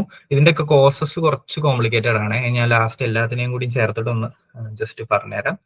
അപ്പോൾ എന്താ രോഗം എന്ന് മനസ്സിലായെന്ന് വിശ്വസിക്കുന്നു. ഇനി തേർഡ് വരുന്നത് കൺവേർഷൻ ഡിസോർഡർ എന്നുള്ള പേരിൽ അറിയപ്പെടുന്ന ഒരു രോഗമാണ്. ഇത് കൺവേർഷൻ ഡിസോർഡർ എന്നുള്ളത് എന്താ പറയുക, ഫങ്ഷണൽ ന്യൂറോളജിക്കൽ സിംറ്റം ഡിസോർഡർ, ഈ ഒരു പേരിൽ ഇത് അറിയപ്പെടാറുണ്ട്. കൺവേർഷൻ ഡിസോർഡർ പണ്ട് ഉപയോഗിച്ചിരുന്ന ഒരു ടേം ആയിരുന്നു. ഫങ്ഷണൽ ന്യൂറോളജിക്കൽ സിംറ്റം ഡിസോർഡർ എന്നുള്ള രീതിയിലാണ് ഇപ്പൊ ഇത് അറിയപ്പെടുന്നത്. Okay, so neurological symptom disorder എന്ന അവിടെ ഒരു വാക്ക്, ന്യൂറോളജി എന്നുള്ള വാക്ക് വരാൻ കാരണം motor movements and sensory functions ആണ് ഇവിടെ ബാധിക്കപ്പെടുന്നത്. അതായത് ശരീരത്തിന്റെ പ്രവർത്തനങ്ങളില്ലേ, കയ്യും കാലും വർക്ക് ചെയ്യുന്നതും എണീറ്റ് നടക്കുന്നതും ഓടുന്നതും അത്തരത്തിലുള്ള മോട്ടോർ മൂവ്മെന്റ്സ് ഈ ഡിസോർഡർ വരുന്ന ആൾക്ക് അഫക്റ്റഡ് ആകാൻ സാധ്യതയുണ്ട്. അതേപോലെ സെൻസറി ഫങ്ഷൻസ്, കാഴ്ച, കേൾവി തുടങ്ങിയിട്ടുള്ള കാര്യങ്ങളും അഫക്റ്റഡ് ആവാൻ സാധ്യതയുണ്ട്. അപ്പൊ ഇതെല്ലാം കൺട്രോൾ ചെയ്യുന്നത് ബ്രെയിൻ ആണല്ലോ. എസെൻഷ്യലി ഇൻഫർമേഷൻ പ്രോസസ്സിംഗ് എല്ലാം നടത്തുന്നത് ബ്രെയിൻ ആയതുകൊണ്ടാണ് അവിടെ ന്യൂറോളജിക്കൽ സിംറ്റം, ഫങ്ഷണൽ ന്യൂറോളജിക്കൽ എന്നുള്ളൊരു വാക്ക് യൂസ് ചെയ്യാൻ കാരണം. ഓക്കെ, സോ ഇത്തരത്തിലുള്ള ആൾക്കാരുടെ മെയിൻ സിംറ്റംസ് എന്തൊക്കെയായിരിക്കും എന്ന് വെച്ചാൽ, അല്ലെങ്കിൽ ഈ ഡിസോർഡർ ഉള്ള ആൾക്കാരുടെ മെയിൻ സിംറ്റംസ് എന്തൊക്കെയായിരിക്കും എന്ന് വെച്ചാൽ, വീക്ക്നെസ് ഓർ പാരാലിസിസ്. ഒരു കുഴപ്പമില്ലാതെ ജീവിച്ചിരുന്ന ഒരു വ്യക്തിക്ക് പെട്ടെന്ന് ഒരു ദിവസം പാരാലിസിസ് ഫീൽ ചെയ്യാണ്, ശരീരത്തിന്റെ ഒരു ഭാഗം തളർന്നതായിട്ട് ഫീൽ ചെയ്യാണ്. ഡോക്ടറെ അടുത്ത് പോകുന്നു, ഫുൾ ഫിസിക്കൽ ടെസ്റ്റുകൾ നടത്തുന്നു, ഒരു കുഴപ്പവും കാണുന്നില്ല. ഓക്കെ, വീണ്ടും ഒരു ഫിസിക്കൽ ആയിട്ടുള്ള സിംറ്റം ഉണ്ട്, പക്ഷെ അതിന് അണ്ടർലൈങ് ആയിട്ടുള്ള ഫിസിയോളജിക്കൽ കോസ് ഒന്നും കാണാൻ പറ്റുന്നില്ല. ഓക്കെ, അപ്പോ ഈ കൺവേർഷൻ ഡിസോർഡർ എന്നുള്ള പേര് അവിടെ വരാൻ കാരണം അതാണ്. ഫിസിക്കൽ ആയിട്ടുള്ള ഒരു കോസ് ഒന്നും ഇല്ലല്ലോ. അപ്പൊ മെന്റലി എന്തെങ്കിലും ഇഷ്യൂ ഈ വ്യക്തിക്ക് സംഭവിച്ചിട്ടുണ്ടായിരിക്കാം. അതിനെ ശരീരം ഫിസിക്കൽ ആയിട്ടുള്ള ഒരു ഇഷ്യൂ ആയിട്ട് കൺവേർട്ട് ചെയ്തതായിരിക്കാം. അങ്ങനെയാണ് കൺവേർഷൻ ഡിസോർഡർ എന്നതിനെ പണ്ട് വിളിച്ചിരുന്നത്. ഓക്കെ, അപ്പൊ ഇത്തരത്തിലുള്ള പെട്ടെന്ന് വീക്ക്നെസ് വരിക, പാരാലിസിസ് സംഭവിച്ചിട്ടുള്ള ആൾക്കാര് അങ്ങനത്തെ മോട്ടോർ സിംറ്റംസ് ഒക്കെ കാണിക്കാം. പിന്നെന്താ, അബ്നോർമൽ മൂവ്മെന്റ്സ്, ട്രെമേഴ്സ്, എപ്പിലെപ്സി വരുന്ന പോലുള്ള സീഷേഴ്സ് ഒക്കെ ഇല്ലേ, വിറയലുകള്, ശരീരം വിറയ്ക്കുന്നതോ അല്ലെങ്കിൽ കൈയിന്റെയോ കാലിന്റെ ഒരു ഭാഗം ഒരു ദിവസം കുറച്ച് സമയം വിറയ്ക്കുക, അത്തരത്തിലുള്ള സിംറ്റംസ് ഒക്കെ ഇങ്ങനത്തെ ആൾക്കാർ എക്സിബിറ്റ് ചെയ്യാം. വീണ്ടും ഫിസിക്കൽ ആയിട്ടുള്ള ഒരു കോസ് അവിടെ കണ്ടുപിടിക്കാൻ പറ്റില്ല. ഗേറ്റ് അബ്നോർമാലിറ്റീസ്, ലിംബിങ് അല്ലെ, നേരെ നടക്കുന്ന ആളായിരുന്നു, ഒരു ദിവസം മുഴുവൻ തൊട്ടിട്ട് അയാൾക്ക് ലിംബ് ചെയ്തിട്ട് ഞൊണ്ടിയിട്ട് നടക്കാൻ പറ്റുന്നുള്ളൂ, അല്ലെങ്കിൽ ചെറിയ ഒരു ചെരുവില് നടക്കാൻ പറ്റുന്നുള്ളൂ. അത്തരത്തിലുള്ള ഇഷ്യൂസ്, പ്രോപ്പറായിട്ട് നടക്കാൻ പറ്റുന്നില്ല, ഓടാൻ പറ്റുന്നില്ല, അല്ലെങ്കിൽ ഈ ഫിസിക്കൽ സപ്പോർട്ടോട് കൂടിയേ നടക്കാൻ പറ്റുന്നുള്ളൂ, നേരെ സ്ട്രെയിറ്റ് ആയിട്ടൊന്നും നടക്കാൻ പറ്റില്ല, കോല് കുത്തിയിട്ടോ കൈ പിടിച്ചിട്ടൊക്കെ നടക്കാൻ പറ്റുള്ളൂ. ഇത്തരത്തിലുള്ള മോട്ടോർ സിംറ്റംസ് ഒക്കെ കാണാം. വീണ്ടും ഫിസിക്കൽ ആയിട്ടുള്ള ഒരു കാരണം നമുക്ക് കണ്ടുപിടിക്കാൻ പറ്റില്ല. പിന്നെന്താണ്, സെൻസറി സിംറ്റംസ്. ഇപ്പൊ ഞാൻ മോട്ടോർ ആയിട്ടുള്ള ഇങ്ങനത്തെ ഇഷ്യൂസ് ഒക്കെ കാണാറുണ്ട്. സെൻസറി സിംറ്റംസ് എന്ന് പറയുന്നത് altered, reduced or absent skin sensation. ചില ആൾക്കാർക്ക് തൊടുമ്പോഴൊന്നും അറിയില്ല, ആ ഒരു ഫീലിലേക്ക് വരും. അതായത് സ്കിന്നിന്റെ സെൻസേഷൻ ഉണ്ടല്ലോ, ടച്ച് എന്ന് പറയുന്ന സെൻസേഷൻ, ആ ഒരു സെൻസേഷനിൽ പ്രശ്നങ്ങൾ വരും. തൊടുമ്പോ അറിയാത്തതോ എന്തെങ്കിലും ചൂട് തൊടുമ്പോ അത് ഫീൽ ചെയ്യാത്തതോ ആയിട്ടുള്ള രീതിയിലേക്ക് ഇവരുടെ എന്താ പറയാ ബോഡി മാറാം. വീണ്ടും ഫിസിയോളജിക്കൽ ആയിട്ടുള്ള കാരണങ്ങളൊന്നും കണ്ടുപിടിക്കാൻ പറ്റിക്കൊള്ളണമെന്നില്ല. വിഷൻ, ചില ആൾക്കാർക്ക് നല്ല സാധാ കാഴ്ചയുള്ള വ്യക്തിയായിരുന്നു, ഒരു ദിവസം പെട്ടെന്ന് കാഴ്ച കുറയുന്നു.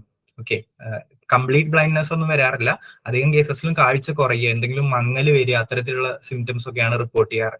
ഹിയറിംഗ്, കേൾവി ശക്തി കുറയുന്നു. നല്ല നോർമൽ ആയിട്ടുള്ള രീതിയിൽ കേൾക്കുന്ന വ്യക്തിയായിരിക്കും, കേൾവി ശക്തി പെട്ടെന്ന് ഒരു ദിവസം മുതൽ കുറഞ്ഞിട്ടാണ് എക്സ്പീരിയൻസ് ചെയ്യുന്നത്, ഉറക്കെ സംസാരിക്കേണ്ടതായിട്ട് വരും. ഓക്കെ, വീണ്ടും നമ്മൾ ടെസ്റ്റ് ചെയ്യുമ്പോൾ കാഴ്ചക്ക് എന്തെങ്കിലും പ്രശ്നങ്ങളോ തലച്ചോറിന് എന്തെങ്കിലും പ്രശ്നങ്ങളോ ഒന്നും ഐഡന്റിഫൈ ചെയ്യാൻ പറ്റില്ല. ഹിയറിംഗ്, ചെവിക്ക് എന്തെങ്കിലും പ്രശ്നമൊന്നും ഐഡന്റിഫൈ ചെയ്യാൻ പറ്റില്ല.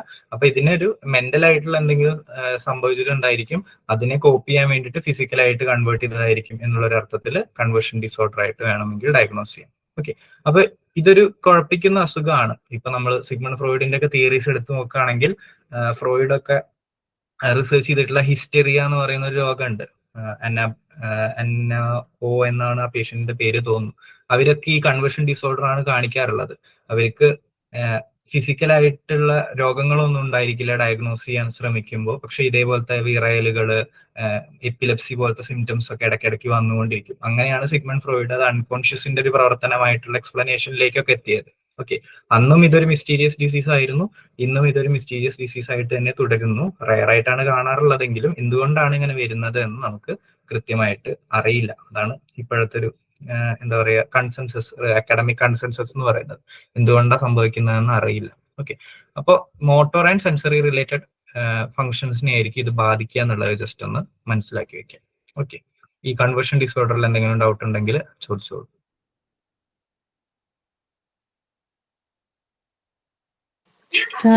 ടെൻഷൻ വരുമ്പം എപ്പിലെപ്സി പോലെ വരുന്നതൊക്കെ കൺവെൻഷണൽ ഡിസോർഡറിൽ തന്നെ വരുന്നില്ലേ? ഏതാണ്? ഈ എന്തെങ്കിലുമൊക്കെ പ്രശ്നം ടെൻഷനൊക്കെ വരുമ്പോഴത്തേക്കും സീഷർ പോലെ വന്നിട്ട് വീഴുന്നത്, വായുന്നു കഥ യെസ്, അത് പോലെയൊക്കെ. ഈ എപ്പിലെപ്സി പോലത്തെ എന്തെങ്കിലും ന്യൂറോളജിക്കൽ കണ്ടീഷൻ കൊണ്ടാണെങ്കിൽ അതിനെ കൺവേർഷൻ ഡിസോർഡർ എന്ന് വിളിക്കില്ല. പക്ഷെ ചില ആൾക്കാർക്ക് ഇങ്ങനത്തെ സ്ട്രെസ്ഫുൾ സിറ്റുവേഷൻസ് വരുമ്പോൾ ഇങ്ങനത്തെ സിംറ്റംസ് കാണിക്കാറുണ്ടെങ്കിൽ, പക്ഷെ ബയോളജിക്കൽ കോസ് ഒന്നും ഐഡന്റിഫൈ ചെയ്യാൻ പറ്റുന്നില്ലെങ്കിൽ അത് കൺവേർഷൻ ഡിസോർഡർ ആണ്. ബയോളജിക്കൽ കോസ് ഉണ്ടെങ്കിൽ അത് ഇതിൽ നമുക്ക് ഉൾപ്പെടുത്താൻ പറ്റില്ല. അപ്പൊ അതൊരു മെഡിക്കൽ ഫിസിക്കൽ ആയിട്ടുള്ള എന്തെങ്കിലും എയിൽമെന്റ് ആ രീതിയിലായിരിക്കും അതിന്റെ ട്രീറ്റ്മെന്റ് പോവുക. ഓക്കെ സാർ, ഈ ടിക് ഡിസോർഡർ എന്ന് കേട്ടിട്ടില്ലേ? അതായത് റിപ്പീറ്റ് ആയിട്ടുള്ള അത് ഇതായിട്ട് റിലേറ്റ് ചെയ്തിട്ട് വരുമോ? ഇല്ല, ടൂററ്റ് സിൻഡ്രോം ഒക്കെ അല്ല ഉദ്ദേശിച്ചത്. ഈ ടൂററ്റ് സിൻഡ്രോം എന്ന് പറയും അതിനെ. അത് ഒരു ന്യൂറോളജിക്കൽ കോസ് ഉണ്ട് അതിന്, ടൂററ്റ് സിൻഡ്രോമിന്. ചില ആൾക്കാരൊക്കെ പറയാറുണ്ട്, ലൈക്ക് ഇപ്പോഴും റിസർച്ചസ് ഒക്കെ നടക്കുന്നുണ്ട് ടൂററ്റ് സിൻഡ്രോമിന്റെ. അത് ബേസിക്കലി ഒരു ബ്രെയിൻ ഡിസോർഡർ തന്നെയാണ് ടൂററ്റ് സിൻഡ്രോം എന്ന് പറയുന്നത്, ഈ ടിക്സ് ഇടയിൽ കയറി വരും എന്ന് പറയുന്നത്. അപ്പോൾ ഇങ്ങനെ ടൂററ്റ് സിൻഡ്രോം ആണെന്ന് ഡയഗ്നോസ് ചെയ്യാൻ പറ്റുമെങ്കിൽ അതിനെ ഒരു കൺവേർഷൻ ഡിസോർഡർ ആയിട്ട് ഒരിക്കലും കൂട്ടില്ല. മനസ്സിലായില്ലേ? പക്ഷെ അങ്ങനത്തെ ഒരു പ്രശ്നമൊന്നുമില്ല, ന്യൂറോളജിക്കൽ ആയിട്ടുള്ള പ്രശ്നമൊന്നുമില്ല. പക്ഷെ ടിക്സ് വരുന്നു, അങ്ങനെയാണെങ്കിൽ നമുക്ക് വേണമെങ്കിൽ കൺവേർഷൻ ഡിസോർഡർ ആക്കാം. ഓക്കെ, അങ്ങനെ. സോ ബേസിക്കലി ഏത് ഫിസിക്കൽ ഇൽനെസ്സും കൺവേർഷൻ ഡിസോർഡർ ആവാം. ഈ മോട്ടോർ ആൻഡ് സെൻസറി റിലേറ്റഡ് ആയിട്ട് വരുന്ന എല്ലാ ഇൽനെസ്സും കൺവേർഷൻ ഡിസോർഡർ ആകാം. എന്താണ് കീ ഫാക്ടർ? അണ്ടർലൈങ് ആയിട്ട് ബയോളജിക്കൽ കോസ് നിലവിലെ മെഡിക്കൽ എന്താ പറയുക ഫീൽഡിലുള്ള എല്ലാ ടെക്നിക്സ് വെച്ചിട്ടും നമുക്ക് കണ്ടുപിടിക്കാൻ പറ്റുന്നില്ല. അങ്ങനെയാണെങ്കിൽ കൺവേർഷൻ ഡിസോർഡർ ആയിട്ടായിരിക്കും അതിന്റെ ഡയഗ്നോസിസ് വരിക. ഓക്കെ, ചില ആൾക്കാർ പറയുന്നുണ്ട് ഇത് ഇപ്പോഴത്തെ മെഡിസിന്റെ ഒരു ലിമിറ്റേഷൻ ആവാനും സാധ്യതയുണ്ട്. ഇൻ കേസ് മെഡിസിന്റെ ഒരു ടെസ്റ്റുകളൊന്നും എന്തെങ്കിലും ഒരു പുതിയ ഡിസോർഡർ കണ്ടുപിടിക്കാൻ പ്രാപ്തമല്ലാത്തത് കൊണ്ടാണെങ്കിലോ, അപ്പൊ അത് കൺവേർഷൻ ഡിസോർഡറിൽ പെടില്ല എന്നുള്ള രീതിയിലൊക്കെ റീസൺ ചെയ്യുന്ന ആൾക്കാരും ഉണ്ട്. അത് ശരിയാണ്. ഇപ്പൊ ഫ്രോയിഡിന്റെ സമയത്ത് തന്നെ ഇതേപോലത്തെ കൺവേർഷൻ ഡിസോർഡർ കാണിച്ചിരുന്ന പല ആൾക്കാരുടെ രോഗങ്ങളും ഈ എപ്പിലെപ്സിയോ മറ്റു രോഗങ്ങളൊക്കെ ആയിരുന്നു. ഫ്രോയിഡിന് അത് അറിയുണ്ടായിരുന്നില്ല എന്നുള്ള രീതിയിലൊക്കെ പല ഹിസ്റ്റോറിക്കൽ ഡോക്യുമെന്റ്സ് ഒക്കെ ഉണ്ട്, പബ്ലിഷ് ചെയ്തിട്ടുണ്ട്. അപ്പൊ അതേ രീതിയിലും ആകാം. ഓക്കെ, അങ്ങനെ ഒരു പ്രോബബിലിറ്റി കൂടി ഉണ്ട്. ഓക്കെ, ഇപ്പൊ ഇത് ക്ലിയർ ആണെന്ന് വിശ്വസിക്കുന്നു. എന്താണ് അത് ഈ ഒരു ഇത് വരും? അത് ഞാൻ കേട്ടിട്ടില്ല. അങ്ങനെ പറഞ്ഞ എന്താണ് സ്യൂഡോ സീഷർ? സാറേ, ഇത് ചില കുട്ടികൾക്ക് ഞാൻ കേട്ടിട്ടുള്ളത് ഞങ്ങളുടെ ക്ലാസ്സില് ഞാൻ +2 പഠിക്കുമ്പോ ഇങ്ങനെ ഒരു കുട്ടി ഉണ്ടായിരുന്നു. സീഷറൊന്നും ഉണ്ടാവില്ല, പക്ഷെ അവൾക്ക് ഇഷ്ടമില്ലാത്ത എന്തെങ്കിലും കാര്യം പറയാ നന്നായി ഹരാസ് ചെയ്യുകയോ ചെയ്തിട്ടുണ്ടെങ്കിൽ ആള് ഉടനടി തല കറങ്ങി വീണ് കൈയും കാലും ഇട്ടിട്ട് അടിച്ചിട്ട് സീഷർ പോലെ കാണിക്കും. പക്ഷെ സീഷറൊന്നും അല്ല എന്നാണ് പറയുന്നത്. അതെ അതെ, സൈക്കോജനറ്റിക് നോൺ എപ്പിലെപ്റ്റിക് സീഷർ എന്നൊക്കെ വിളിക്കും. അതായിരിക്കും ഉദ്ദേശിച്ചത്. യെസ്, അങ്ങനത്തെ ഇഷ്യൂസ്, അതായത് സൈക്കോജനറ്റിക്, ആ പേരിൽ തന്നെ ഉണ്ട്, സൈക്കോളജിക്കൽ ആയിട്ടുള്ള ഇഷ്യൂസ് കാരണം വരുന്ന ഫിസിക്കൽ സിംറ്റം. അതൊക്കെ കൺവേർഷൻ ഡിസോർഡറിൽ പെടുന്നതാണ്. അതായത് ഇപ്പൊ സാധാരണ സീഷ്യൂസിൽ വരുന്ന പോലെ അബ്നോർമൽ ഇലക്ട്രിക് ആക്ടിവിറ്റി ഒന്നും തലച്ചോറിൽ ഐഡന്റിഫൈ ചെയ്യാൻ പറ്റില്ല. പക്ഷെ ഇങ്ങനത്തെ എന്തെങ്കിലും ഇഷ്യൂസ് വരുമ്പോൾ ഇവരുടെ ബോഡി റിയാക്ട് ചെയ്യുന്നു. ഓക്കെ, അതും വരാം കൺവേർഷൻ ഡിസോർഡറിൽ. വേറെ എന്തെങ്കിലും ഡൗട്ട്? സാറേ, ഇത് PTSD പോലെ ഇത്ര നാള് നിൽക്കണമെന്നുണ്ട് സാറേ? ഇല്ല, ചില ആൾക്കാർക്ക് ഇപ്പോ ഈ ഫ്രോയിഡിന്റെ സമയത്തുള്ള ആൾക്കാർക്ക് ഇത് കുറച്ചു കാലം ഈ കൺവേർഷൻ ഡിസോർഡർ കാണിച്ചിട്ട് താനെ അവരുടെ മോട്ടോർ ആയിട്ടുള്ള ഡിസബിലിറ്റി മാറുന്നതോ തിരിച്ച് കാഴ്ച കിട്ടുന്നതൊക്കെ ആയിട്ട് കണ്ടുവരാറുണ്ട്. അപ്പൊ ഇത്രയും കാലം നിൽക്കണം അല്ലെങ്കിൽ നിലനിൽക്കണം എന്നുള്ള ക്രൈറ്റീരിയ ഒന്നുമില്ല. ചില ആൾക്കാർക്ക് തന്നെ വന്നിട്ട് തന്നെ പോകും, അങ്ങനെയും കണ്ടുവരാറുണ്ട്. ഓക്കെ,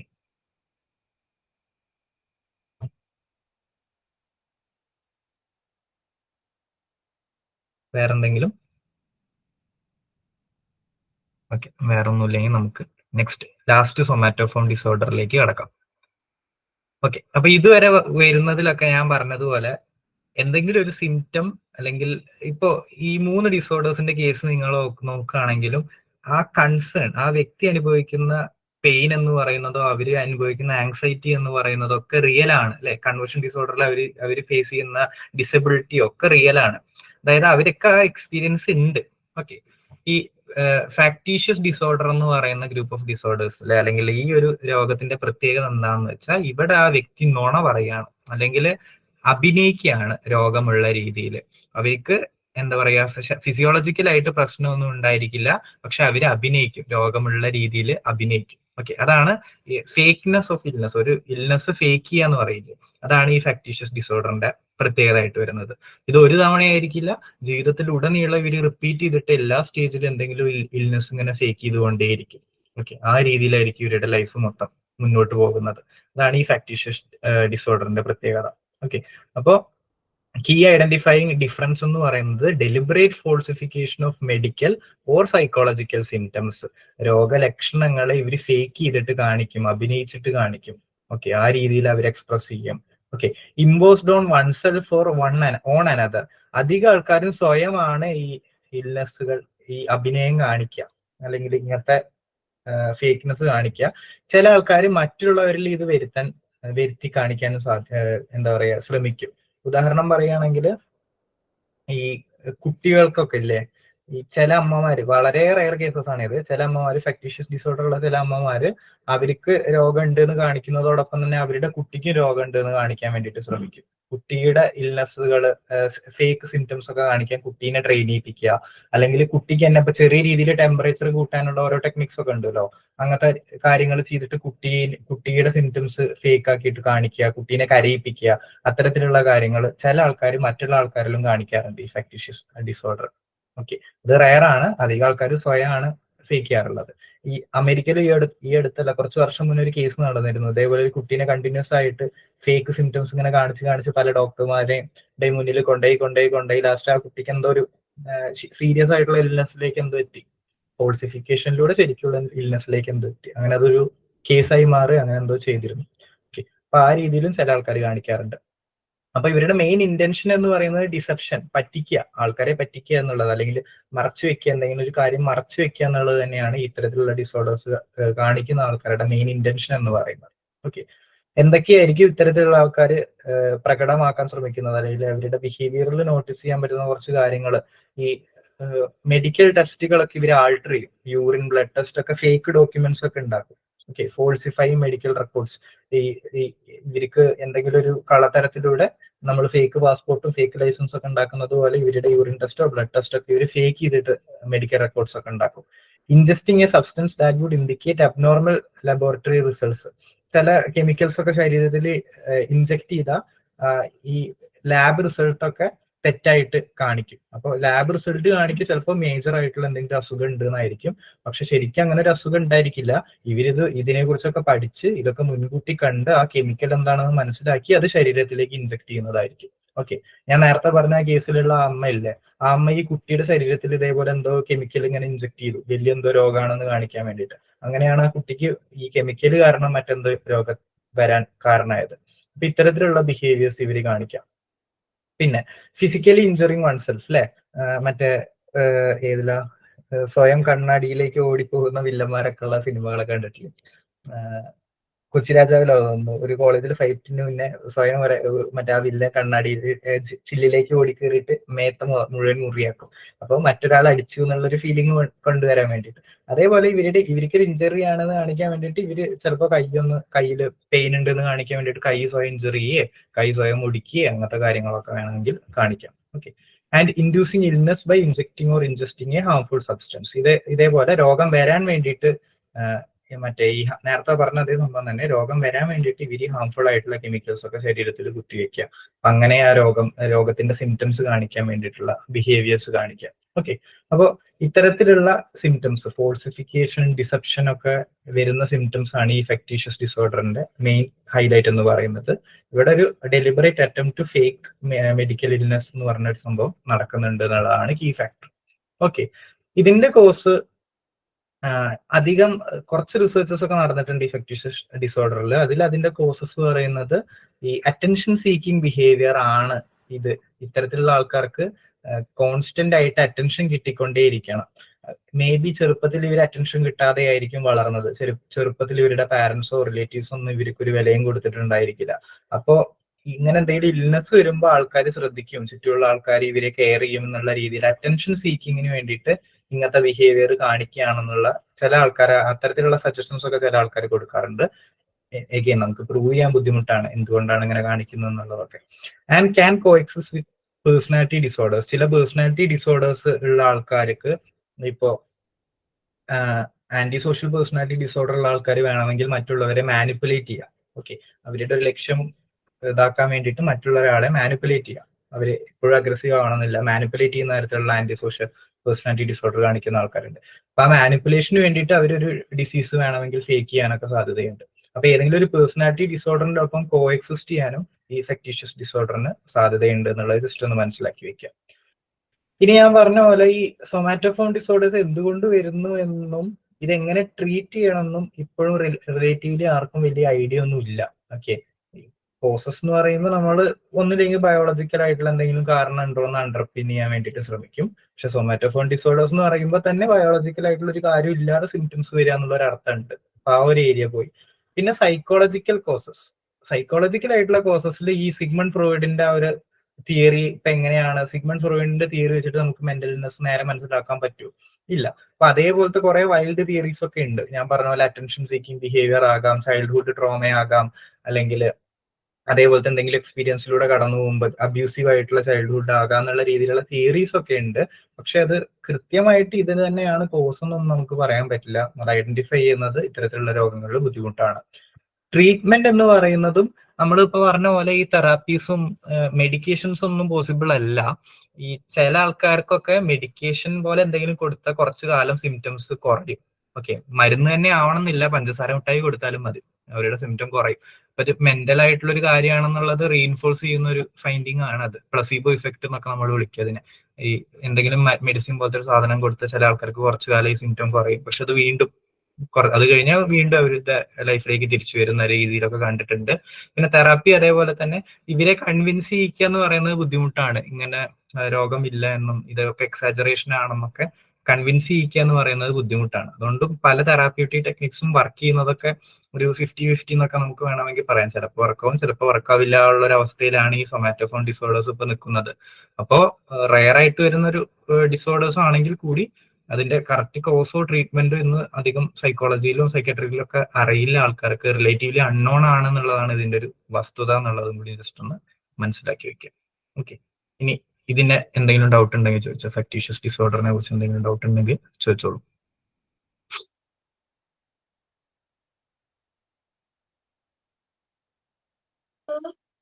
സാറേ ഒരു ഡൗട്ട് ഉണ്ടേ. ആ സാർ എനിക്കിപ്പം പനി ഉണ്ടെങ്കിൽ ഞാൻ എന്റെ മോക്ക് ഇപ്പം എനിക്ക് പനി ഉള്ളത് കൊണ്ട് ഞാനൊരു 10-20 പ്രാവശ്യമെങ്കിലും തൊട്ട് നോക്കും പനിയുണ്ടോ. വീട്ടിലുള്ളവർ ഇല്ലെന്ന് പറഞ്ഞാലും പിന്നെ എനിക്ക് സംശയമാണ് അവർക്ക് ഉണ്ടെന്ന് എനിക്ക് തോന്നും. ശരിക്കും ഈ അസുഖമാണ് സാറേ അത്? അല്ല അല്ല, അത് അസുഖമൊന്നുമല്ല. നിങ്ങൾ മകൾക്ക് സിംറ്റം ഉണ്ടാക്കാൻ ശ്രമിക്കുന്നൊന്നുമില്ലല്ലോ. ഇപ്പൊ ഫെക്ടീഷ്യസ് ഡിസോർഡർ ഉള്ള ആളാണെങ്കിൽ മകൾക്ക് പനി ഉണ്ട് എന്ന് കാണിക്കാൻ വേണ്ടിയിട്ട് ചിലപ്പോൾ ഉള്ളിയൊക്കെ എടുത്ത് മകളുടെ മേത്ത് വെക്കും. ആ രീതിയിലായിരിക്കും ബിഹേവ് ചെയ്യുക. ഇതൊരു സാധാ അമ്മയുടെ ഒരു കൺസേൺ, അത്രേ ഉള്ളൂ. ഓക്കെ, അല്ലാതെ ഇതൊരു ഫെക്ടീഷ്യസ് ഡിസോർഡർ ആയിട്ടൊന്നും ഒരിക്കലും കൺസിഡർ ചെയ്യരുത്. ക്ലിയർ ആയില്ലേ? ഓക്കെ, അപ്പൊ ആ രീതിയിലൊന്നും ഒരിക്കലും ചിന്തിക്കേണ്ട. നമ്മൾ ഈ മെന്റൽ ഡിസോർഡേഴ്സിനെ കുറിച്ച് ഞാൻ പറഞ്ഞ പോലെ തന്നെ ഏത് ഡിസോർഡറിനെ കുറിച്ച് പഠിക്കുമ്പോഴും ഇതൊക്കെ എനിക്കില്ലേ എന്ന് ഏതെങ്കിലും തരത്തിൽ പല ആൾക്കാർക്കും തോന്നിയേക്കാം. പക്ഷെ ഞാൻ വീണ്ടും പറയുന്നു, സൈക്കാട്രിസ്റ്റുകൾക്കും സൈക്കോളജിസ്റ്റുകൾക്കും വരെ ഈ രോഗങ്ങളൊക്കെ കണ്ടുപിടിക്കുക ഇത്രയും ബുദ്ധിമുട്ടുണ്ടെന്ന് നമ്മൾ വീണ്ടും വീണ്ടും പല സ്ലൈഡുകളിലായിട്ട് പറഞ്ഞു വരികയാണ്. അപ്പൊ സെൽഫ് ഡയഗ്നോസിസോ അല്ലെങ്കിൽ അതേപോലത്തെ ചിന്തകളൊക്കെ ലൈക്ക് ജസ്റ്റ് നിങ്ങളുടെ കൺസേൺസ് മാത്രമാണ്. അതിന് ജെന്യൂൻ ആയിട്ടുള്ളൊരു അടിസ്ഥാനം ഒന്നും അധികം ഉണ്ടായിരിക്കില്ല. ഓക്കെ, അപ്പൊ അങ്ങനെയൊന്നും ചിന്തിക്കേണ്ട. ഫെക്ടീഷ്യസ് ഡിസോർഡർ ഒന്നും അല്ല അത്.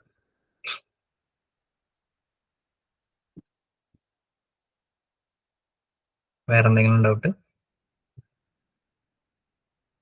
ഇപ്പൊ ഇതേപോലത്തെ ആങ്സൈറ്റി ഒക്കെ കാണിക്കുന്ന ഒരുപാട് ആൾക്കാരെ ഞാൻ എന്റെ എക്സ്പീരിയൻസിൽ തന്നെ കണ്ടിട്ടുണ്ട്. ഇതേപോലത്തെ ചെറിയ എന്തെങ്കിലും ഒരു പുതിയൊരു കുരുയൊക്കെ ആയിരിക്കും വന്നിട്ടുണ്ടാവും, പക്ഷെ ഭയങ്കര രീതിയിൽ പേടി കാണിക്കുന്ന ആൾക്കാർ.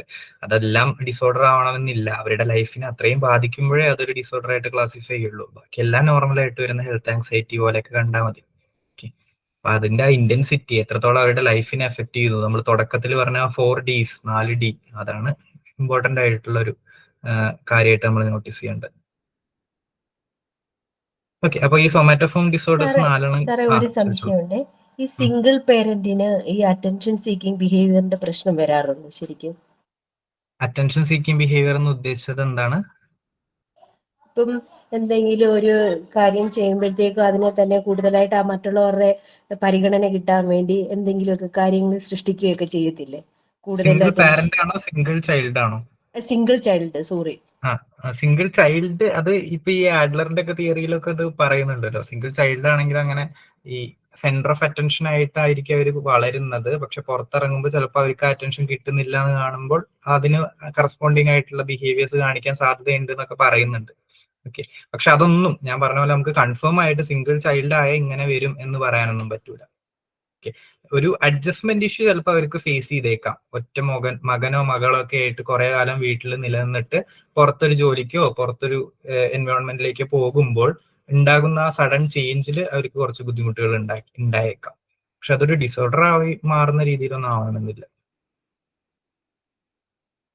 ക്ലിയർ ആണെന്ന് വിശ്വസിക്കുന്നു. Okay sir.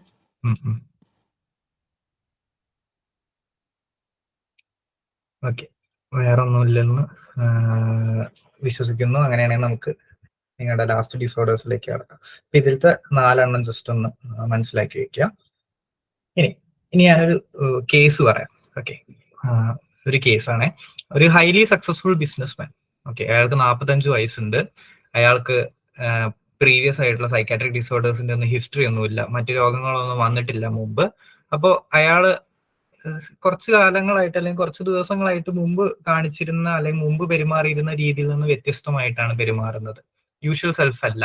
ഓക്കെ, ചില വ്യത്യാസങ്ങൾ ആൾക്കാർ നോട്ടീസ് ചെയ്യുന്നുണ്ട്. ഓക്കെ, എന്തൊക്കെയാണ് നോട്ടീസ് ചെയ്യുന്ന വ്യത്യാസങ്ങൾ? He seemed driven at work. ജോലിയിലൊക്കെ കൂടുതൽ എക്സൈറ്റ്മെന്റ്, കൂടുതൽ എന്താ പറയുക കമ്മിറ്റ്മെന്റ്, കൂടുതൽ ജോലികൾ ചെയ്യുന്നു. Okay, his working hours gradually increased until finally he was sleeping only 2 to 3 hours a night. ഒരു രാത്രി 2-3 മണിക്കൂറൊക്കെ ഉറങ്ങുന്നുള്ളൂ, ബാക്കി സമയം മുഴുവൻ വർക്കഹോളിക് ബിഹേവിയർ എന്നൊക്കെ പറയില്ലേ, ആ രീതിയിലേക്ക് പുള്ളി മാറുന്നൊരവസ്ഥ, ആ ഒരു ചേഞ്ച് കാണുന്നു. Irritable and began to engage in uncharacteristic sprees of spending beyond his means. Over spending, പെട്ടെന്ന് ഇറിറ്റേറ്റഡ് ആവുക, അല്ലെ, പെട്ടെന്ന് ദേഷ്യപ്പെടുക തുടങ്ങിയിട്ടുള്ള ബിഹേവിയേഴ്സ് കാണിക്കുന്നു. ഒരുപാട് പൈസയൊക്കെ ചെലവാക്കുന്നു, ആ രീതിയിലുള്ള ബിഹേവിയേഴ്സ് ഒക്കെ കാണിക്കുന്നുണ്ട്. ഓക്കെ, പുള്ളിയുടെ അഭിപ്രായത്തിൽ പുള്ളി എക്സ്ട്രീംലി പ്രൊഡക്റ്റീവ് ആണ്, 5 ആൾക്കാരുടെ ജോലി ചെയ്യുന്നുണ്ട് എന്നൊക്കെയാണ് പുള്ളി പറയുന്നത്. പക്ഷെ ബോസിന് എന്താ പറയാ ചെറിയൊരു കൺസേൺ ഉണ്ട്, ഇയാൾ എന്തുകൊണ്ടാണ് ഇങ്ങനെ പെരുമാറുന്നതെന്ന് ബോസിന് അറിയില്ല. ബോസ് ഇത് ശ്രദ്ധിക്കുന്നുണ്ട്. ഓക്കെ, പിന്നെ ബോസിന് ഒരു പേടിയുണ്ട്, ഈ വർക്ക് കുറെ ചെയ്യുന്നുണ്ടെങ്കിലും വർക്കിന്റെ ക്വാളിറ്റി ഒക്കെ ബാധിക്കപ്പെടുന്നുണ്ട് എന്ന് ഒരു കൺസേൺ ബോസിനുണ്ട്. പിന്നെ പുവർ ബിസിനസ് ഡിസിഷൻസ് ഒക്കെ ഇയാൾ എടുക്കുന്നുണ്ട്, ശരിയായ രീതിയിലുള്ള തീരുമാനങ്ങളും പഴയ പോലെ എടുക്കുന്നില്ല എന്നുള്ള കാര്യങ്ങളൊക്കെ ബോസ് നോട്ടീസ് ചെയ്യുന്നുണ്ട്. അപ്പൊ ഇത്തരത്തിലുള്ള ഒരു കേസായിട്ട് നിങ്ങളുടെ മുന്നിൽ ഒരാൾ വന്നെങ്കിൽ ഇതുവരെ പഠിച്ച കാര്യങ്ങൾ വെച്ചിട്ട് നിങ്ങൾ എന്തായിരിക്കും, നിങ്ങളുടെ മനസ്സിൽ എന്തെങ്കിലും ഡയഗ്നോസിസ് ഉണ്ടോ? ഉണ്ടെങ്കിൽ ഷെയർ ചെയ്തോളൂ.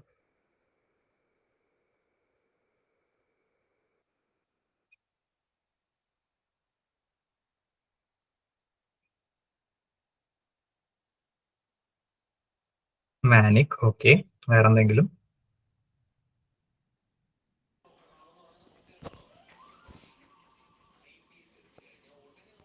ഓക്കെ, സോ ഇങ്ങനെയൊക്കെ ആയിരിക്കും കേസസ് വരിക. ജസ്റ്റ് പറഞ്ഞു എന്നുള്ളൂ, ഭാവിയിൽ പ്രാക്ടീസ് ചെയ്യുമ്പോൾ ആൾക്കാർക്ക് കേസസ് ഒക്കെ ഇങ്ങനെ ആയിരിക്കും വരിക. ഇത് റിയൽ ആയിട്ട് നടന്ന ഒരു സംഭവമാണ്. അപ്പോൾ ഇതേപോലത്തെ ഒരു ഇങ്ങനത്തെ സിംറ്റംസ് ആയിട്ട് ഒരു വ്യക്തി വന്നപ്പോൾ ഒരുപാട് സൈക്കാട്രിസ്റ്റുകളെയും സൈക്കോളജിസ്റ്റുകളെയും കണ്ടു. അപ്പോ ആരാണ് ആൻസർ പറഞ്ഞ ആള്? ആഷിക ജോർജ് പറഞ്ഞ പോലെ തന്നെ മാനിയ എന്നുള്ളൊരു മാനിക് എപ്പിസോഡാണ് സാധ്യത, ബൈപ്പോളാർ ഡിസോർഡർ ആണ് ആ വ്യക്തിക്ക് എന്നുള്ള രീതിയിലാണ് എല്ലാവരും ഡയഗ്നോസിസ് കൊടുത്തത്. ഓക്കെ, കുറെ ഡയഗ്നോസിസ് ഈ മാനിയ എന്നുള്ള രീതിയിൽ കൊടുത്തു. മാനിയ ട്രീറ്റ് ചെയ്യാൻ തരത്തിൽ എന്താ പറയാ മരുന്നുകളും തെറാപ്പീസും ഒക്കെ കൊടുത്തു തുടങ്ങി. പക്ഷെ കണ്ടീഷൻ ഇംപ്രൂവ് ചെയ്യുന്നില്ല. ഓക്കെ, ആ രീതിയിൽ മുൻപോട്ട് പോകുന്ന സമയത്താണ് ഒരു സൈക്കാട്രിസ്റ്റ് സിവിയർ ഹെഡ് ഏക്സ്, അതായത് ഇയാൾക്ക് ഇടയ്ക്ക് തലവേദന വരുന്നുണ്ട് എന്നുള്ളൊരു സിംറ്റം ഒരു സൈക്കാട്രിസ്റ്റ് ശ്രദ്ധിച്ചു. അയാൾ ഈ സിവിയർ ഹെഡ് ഏക്ക് വരുന്നുണ്ട് എന്ന് മനസ്സിലാക്കിയപ്പോൾ ഡോക്ടർ സജസ്റ്റ് ചെയ്തു ഈ വ്യക്തിയോട് ഒരു ബ്രെയിൻ സ്കാൻ ചെയ്ത് നോക്ക്, എന്തെങ്കിലും തലച്ചോറിന് ഇഷ്യൂ ഉണ്ടോ എന്ന് അറിയാൻ വേണ്ടിയിട്ട് ഒരു സ്കാൻ ചെയ്ത് നോക്കാൻ പറഞ്ഞു. ഓക്കെ, അങ്ങനെ ചെയ്തപ്പോഴാണ് തലച്ചോറിൽ അയാളുടെ ബ്രെയിനിൽ 5 ട്യൂമേഴ്സ് ഉള്ളതായിട്ട് കണ്ടത്. പിന്നെ അയാളെ ഈ സർജറി ഒക്കെ ചെയ്തിട്ട് ഈ ട്യൂമേഴ്സ് റിമൂവ് ചെയ്ത് റീഹാബിലിറ്റേഷൻ ഒക്കെ കഴിഞ്ഞപ്പോൾ പഴയ അവസ്ഥയിലേക്ക് തന്നെ അയാൾ തിരിച്ചുപോയി. അപ്പൊ നോക്ക്, നോർമൽ ആയിട്ടുള്ള രീതിയിൽ ജീവിച്ചിരുന്ന ഒരു മനുഷ്യന് പെട്ടെന്ന് സൈക്കാട്രിക് ഇൽനെസിന്റെ സിംറ്റംസ് വരികയാണ്. അധികം ആൾക്കാരും ഡയഗ്നോസിസ് കൊടുത്തത് മാനിയ അല്ലെങ്കിൽ ബൈപ്പോളാർ ഡിസോർഡറിന്റെ സിംറ്റംസ് ആയതുകൊണ്ട് ആ രീതിയിലുള്ളൊരു ഡയഗ്നോസിസ് ആണ് കൊടുത്തത്. പക്ഷെ കംപ്ലീറ്റ്ലി ഡിഫറെന്റ് ആയിട്ടുള്ള ഒരു രോഗമാണ് അല്ലെ. ബ്രെയിനിൽ ഒരു ട്യൂമറാണ്. തലച്ചോറിന് ഒരു ട്യൂമർ ബാധിച്ചപ്പോൾ അയാളുടെ ബിഹേവിയർ, ഇമോഷൻസ് എല്ലാത്തിനെയും അത് ബാധിച്ചു. നമ്മള് ഫീനിയസ് ഗേജ് എന്ന് പറഞ്ഞ ഒരു വ്യക്തിയുടെ കേസ് സ്റ്റഡി പഠിക്കാറുണ്ട്.